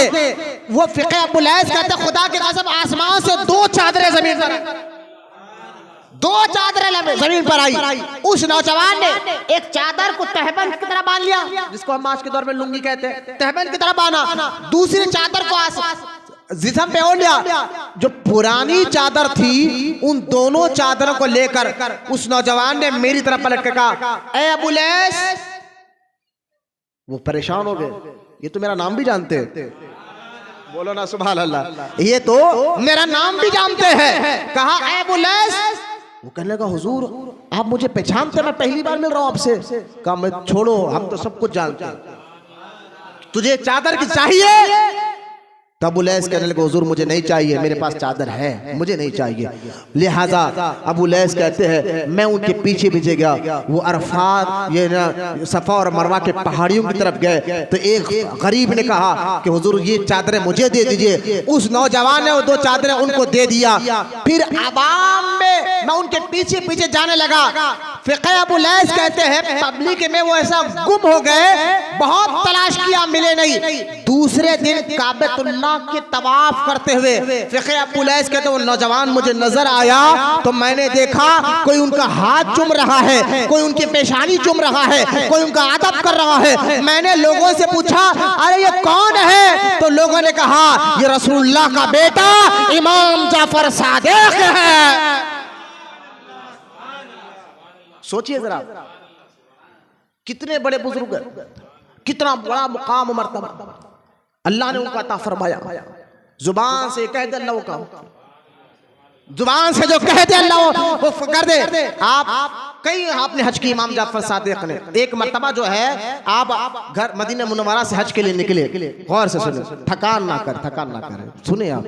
अल्लाह आपके ईमान को मजबूत करे, आपके सीने में इस्लाम की मोहब्बत को मजबूत करे। इमाम जाफर के सादिक के सदक़े में अल्लाह आपकी मुश्किलों को आसान फरमाए, आपको दुनिया और आखिरत में कामयाबी अता फरमाए। जरा मुस्कुराते हैं इन बातों को समझिए, ईमान और अकीदे को मजबूत करिए।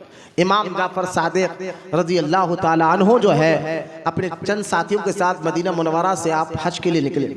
रास्ते में एक जगह पड़ाव किया, दोपहर का वक्त था तो गुलामों ने आकर कहा, हुजूर अली देखिए दोपहर का वक्त है, खाना भी खत्म हो गया है और हमें भूख लगी है। अब अल्लाह के नेक बंदे जरा आप दुआ कर दे या कुछ कर दे तो हमें भूख मिट जाए। तो इमाम जाफर सादिक ने देखा कि करीब में एक खजूर का सूखा झाड़ था, खजूर का जो झाड़ पर दाना यानी खजूर कुछ नहीं था, सूखा झाड़ था। अब झाड़ के करीब गए इमाम जाफर सादिक और उस झाड़ को हिलाकर कहा, या अल्लाह जो तूने इसके जरिए हमारा रिस्क रखा है हमें वो अता फरमा। वो झाड़ पे हाथ रखेगा, या अल्लाह जो इसके जरिए तो हमने हमारा रिस्क रखा है हमें अता फरमा। लोग कहते हैं ये वाकया हजरत अब्दुर्रहमान जामी रहमतुल्लाह अलैह ने अपनी किताब शवाहिदुन नबुव्वा में लिखा। लोग कहते हैं खुदा की कसम उस सूखे खजूर के झाड़ से ताजे खजूर जमीन पे गिरने लगे। जब हम सब ने खाया तो वहां पर उस इलाके में एक यूं समझो उस दौर का वहां बड़ा था, वहां भी मैं समझाने के लिए कह रहा हूं, बदबख्त था। उसने कहा वल्लाह ये तो बहुत जादू है। क्या कहा? ये तो बहुत बड़ी जादू है। आपने फरमाया खुदा की कसम हम अहले बैत के घराने से, ये जादू नहीं, ये रब ने हमें करामत अता फरमाई। उसने कहा ना मैं नहीं मानता। बात रहते भाई साथ रह के भी परेशान करते हमारे, मैं नहीं मानता आप जादूगर है। आपने फरमाया देख हमें जादू का ताना ना दे। इमाम जाफर सादिक ने फरमाया हम अहले बैत के खानदान से है, ये हमारी करामत है। कहा ना आप इमाम जाफर सादिक ने तू चाहता क्या है? तो उसने कहा अगर आप वाकई अल्लाह के नेक बंदे हैं तो चलिए मैं इंसान हूं, मुझे कुछ शक्ल बता दीजिए मेरी, मैं मान लूंगा आपको। आपने कहा या अल्लाह इसको कुत्ता बना दे। जुमला निकलना था फौरन कुत्ता बन गया। जब कुत्ता बन गया तो निकल लेकर भागा अपने घर की तरफ। इमाम जाफर सादिक ने अपने गुलाम को कहा देखो इसके पीछे तो अपना जाता है। अब वो घर गया और बीवी के करीब जा तो बीवी ने देखा ये क्या है भाई, कौन आ गया अंदर घुस के। अब बीवी ने मारना शुरू किया, बच्चों के करीब गया, बच्चे ने मारना शुरू किया। मार पीट खाकर बीवी बच्चों के मारा खाकर पलट कर भागते भागते फिर इमाम जाफर सादिक के कदमों में आकर लौटने लगा। आंखों से आंसू जारी हो गए। इमाम साहब ने फरमाया अब माफी मांग रहा है, पहले हमने कहा कि हम जादूगर नहीं है, अहले बैत के घराने से समझा नहीं, अब माफी मांग रहा है। लेकिन अहले बैत के घराने वाले बड़े नरम दिल, सब्र वाले, माफ करने वाले होते सादात, बड़े नरम दिल। माफ करने वाले, सब्र करने वाले रहते हैं। लिहाजा इमाम जाफर सादिक ने कहा या अल्लाह दुआ फरमाई तो फिर कुत्ते से इंसान बना। जब इंसान बना तो कहने लगा हुजूर मुझे माफ कर दीजिए, आज से मैं अपनी बदअकीदी से तौबा करता हूँ। ऐसी शान, ऐसा मुकाम, ऐसा मर्तबा अल्लाह ताला ने इमाम जाफर सादिक को अता फरमाया था। लेकिन एक बात सुने, इतना इख्तियार, इतना पावर, दुआ कर दे तो अल्लाह जन्नत से खाना भेज दे, दुआ कर दे तो अल्लाह जन्नत से लिबास भेज दे, दुआ कर दे तो अल्लाह सूखे झाड़ से ताजे खजूर भेज दे, दुआ कर दे दुश्मनों की शक्ल अल्लाह बदला दे। ये पावर, ये इख्तियार रखने के बावजूद भी इमाम जाफर सादिक की आजिज़ी, इनके सारी और अपने आप को छुपाना, यही तो अल्लाह वालों की पहचान देखे। आज हम इनकी जिंदगी को पढ़ते तो है, करामात को ले लेते दीवान। मैंने कहा सुनो, यही इमाम जाफर सादिक को लोगों ने देखा कि खेत में मजदूर जैसे कपड़े पहनकर काम कर रहे हैं, खेत के अंदर काम कर रहे हैं।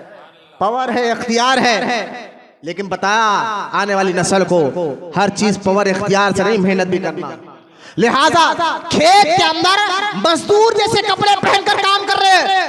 गुलाम ने जाकर कहा हुजूर आपके पास गुलाम ज्यादा है, खादिम ज्यादा है, सब कुछ ज्यादा है, फिर भी आप जो है ऐसे काम कर रहे हैं। इमाम जाफर सादिक रज़ी अल्लाह ताला ने फरमाया मैं उस रिस्क को पसंद फरमाता हूँ जो बंदा पसीना छोड़कर यानी मेहनत मशक्कत कर कर जो पैसा कमाता है, ऐसे रिस्क को मैं भी पसंद करता हूँ, मेरा रब और उसका रसूल भी पसंद फरमाता।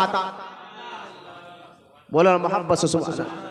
लिहाजा इमाम जाफर सादिक रज़ी अल्लाह ताला अन्हु की जिंदगी मुबारक से सिर्फ कुंडों की न्याज तक ना रखे, उनकी अखलाक, उनकी आजिज़ी, उनका पावर और इख्तियार रहने के बावजूद भी आप उनका इख्तियार देखें। अगर एक भी इख्तियार आज के दौर में हमें आपको मिल जाता तो हमें और आपको मिल जाता तो हम तो पूछो मत हमारे क्या क्या कर बैठते। हमारी मिसाल तो ऐसी है, किसी ने क्या खूब कहा, पर हर हमारी से मुराद हर कोई अपने पर ना ले। भाई मैं बता रहा हूँ आजिज़ी अल्लाह को पसंद है ना, इख्तियार रखने के बाद भी आजिज़ी अल्लाह को पसंद है। वरना एक शायर ने क्या खूब कहा, कितना कम ज़र्फ है ये कुब्बारा, एक सांस में फूल जाता है।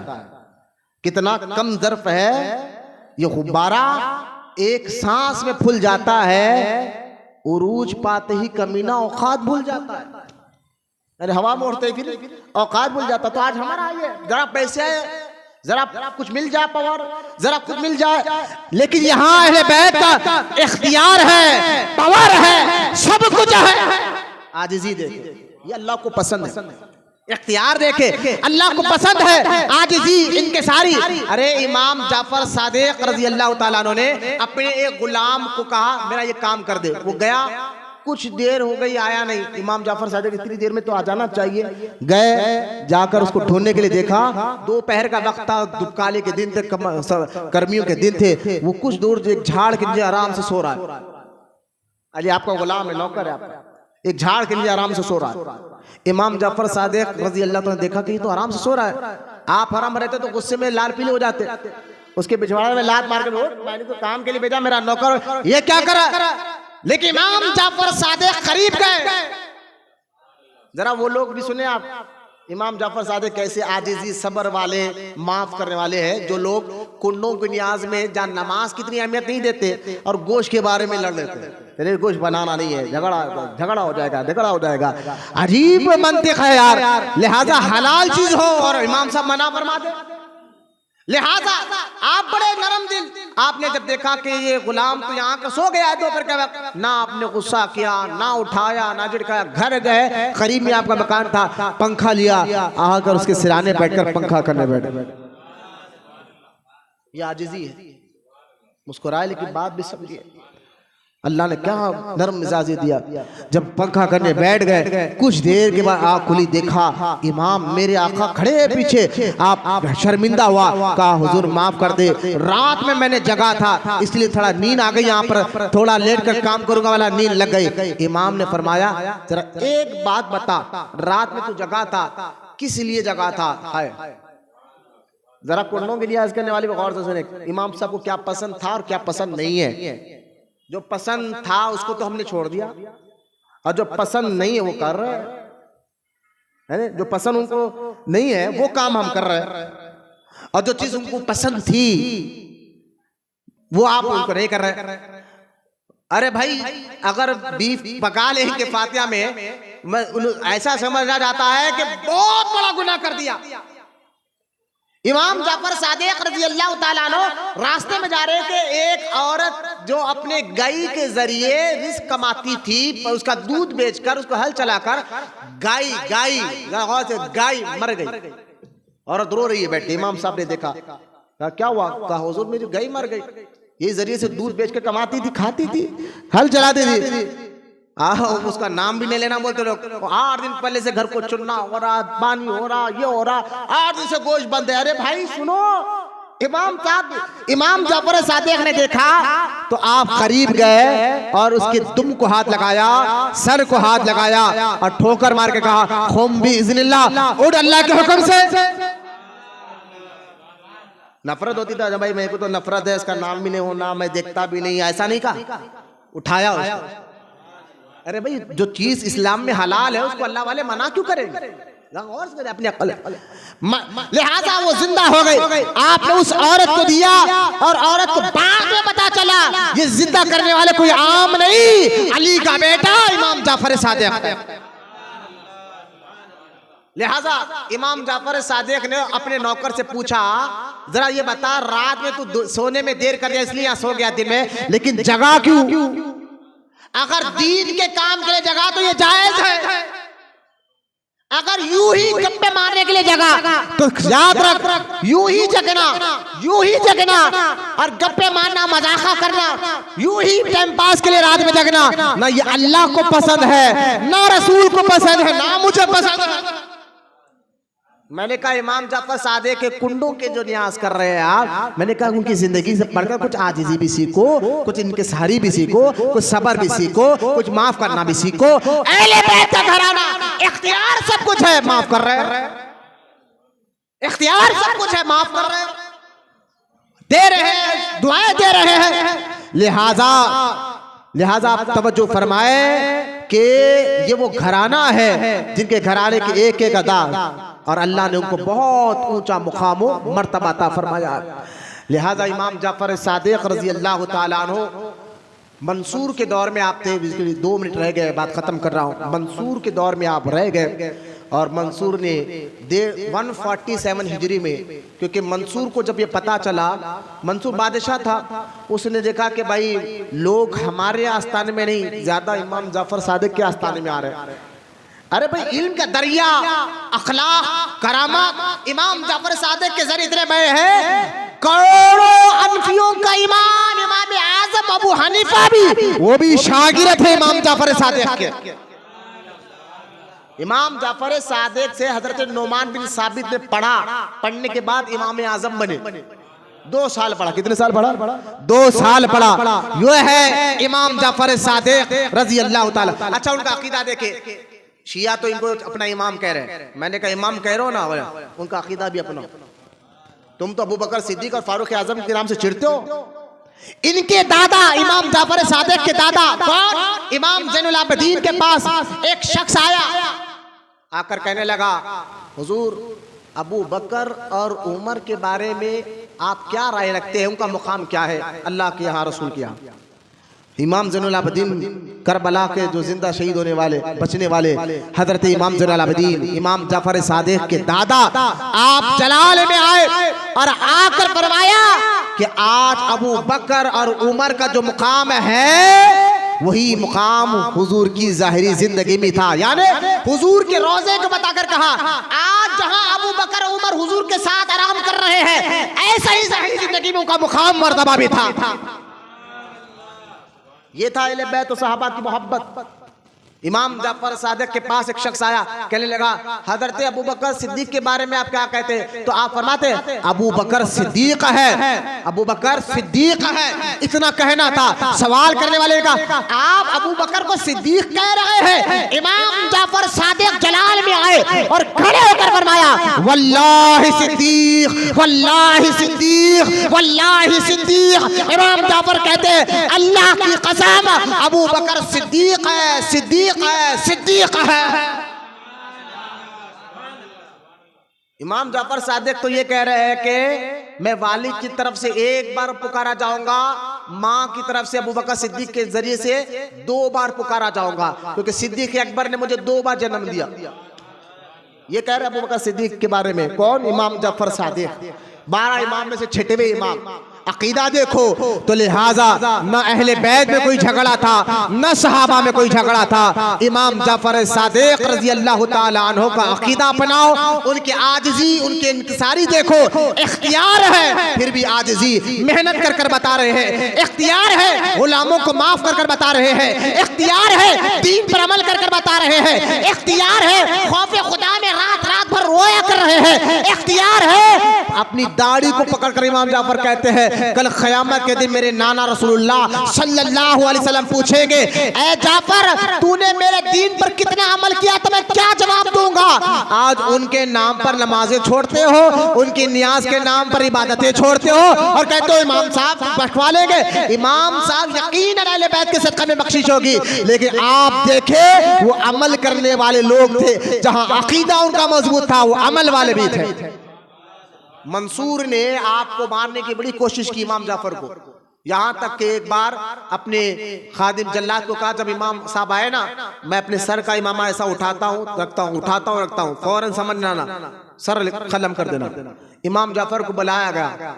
जैसा ही अंदर आए इमाम जाफर महल में बादशाह के, फौरन ये खुद खड़ा हो गया, अपनी जगह पे बिठा दिया, अपनी जगह पे बिठा दिया और अदब के साथ खड़ा हो गया। कुछ देर के बाद इमाम साहब ने पढ़ा, मंसूर तूने बुलाया क्यों? कहा हुजूर कुछ खिदमत का, खिदमत एक कर। बोले क्या? आज के बाद हमें महलों में ना बुला।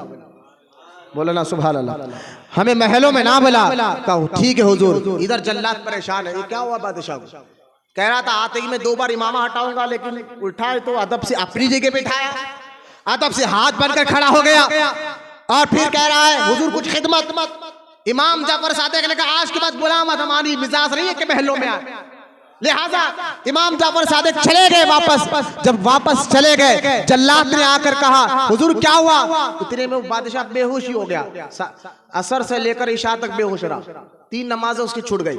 इशा के बाद जब होश आया, जल्लाद ने कहा हुजूर क्या हुआ? कहा सुना नहीं, देखा नहीं जो मैंने देखा। कहा हुजूर आपने क्या देखा? मैंने देखा इमाम जाफर जैसे ही महल में दाखिल हुए, एक अज़दा मुंह खोले पूरे महल में था और कह रहा था, ऐ बादशाह इमाम जाफर के साथ में अगर कुछ भी बेअदबी गुस्ताखी की, महल समझ निकल जाऊंगा। ये मुकाम था इमाम जाफर सादिक का, अल्लाह उसके रसूल के, महल समझ निकल जाऊंगा। वो लोगों ने कभी नमाज नहीं छोड़ी, इबादत नहीं छोड़ी। आज उनके नाम पर हम नमाजें छोड़े और अल्लाह रसूल की नाफरमानी, ये सच्ची मोहब्बत की पहचान नहीं है। उनके जैसी आजिज़ी, उनके सदक़े में अल्लाह आजिज़ी हमारे वाला बनाए। अल्लाह को आजिज़ी पसंद है, तकब्बुर नहीं। अल्लाह को दिखावा पसंद नहीं, रियाकारी पसंद नहीं।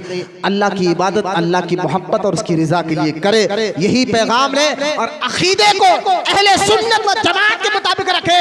सहाबा, ये नौजवान बच्चे आखिरी बात खत्म करो, सहाबा और अहले बैत में कोई झगड़ा नहीं था, आपस में उनकी रिश्तेदारी थी। यहां से बच्चियां वहां गई, वहां से बच्चियां यहां आई, आज तक भी ये सिलसिला जारी है। आप देखें हजरत बाबा फरीद गंज शकर रहमतुल्लाह ताला अलैह, हजरत उमर इब्ने खत्ताब की औलाद में से फारूकी है, लेकिन अपनी बहन का निकाह गौसे आजम की औलाद के एक बेटे हजरत सैयद अब्दुल खादर से करते हैं, तो उनसे एक बेटा साबिर कलीरी पैदा होता है। आज भी सादात में और खानदान अहले बैत में और सहाबा की औलाद में आज भी रिश्तेदारियां हो रही, और ये कह रहे चिल्ला रहे काले कपड़े आ रहे, नहीं लड़ाई थी, झगड़ा था, अबू बकर ने कर दिया, अबू बकर ने कर दिया, उमर ने कर दिया। झूठ बांधा जा रहा है। ये किताब गवाह है, हिल्लतुल औलिया भी किताब के हवाले मैंने रखा नहीं है, खत्म हो गया वक्त। तो बताता कि सहाबा और अहले बैत में मोहब्बत बड़ी मजबूत है, कोई झगड़ा नहीं था। लिहाजा यहां तक मैंने आपको बताया रहा, फातिहा जरूर दिलाए। आपकी शहादत जो है 147 हिजरी में हुई है और 15 रजब असल तारीख देखा जाए, लेकिन कोई 22 को भी करते हैं, कभी भी करे, हमें कोई इतराज नहीं है।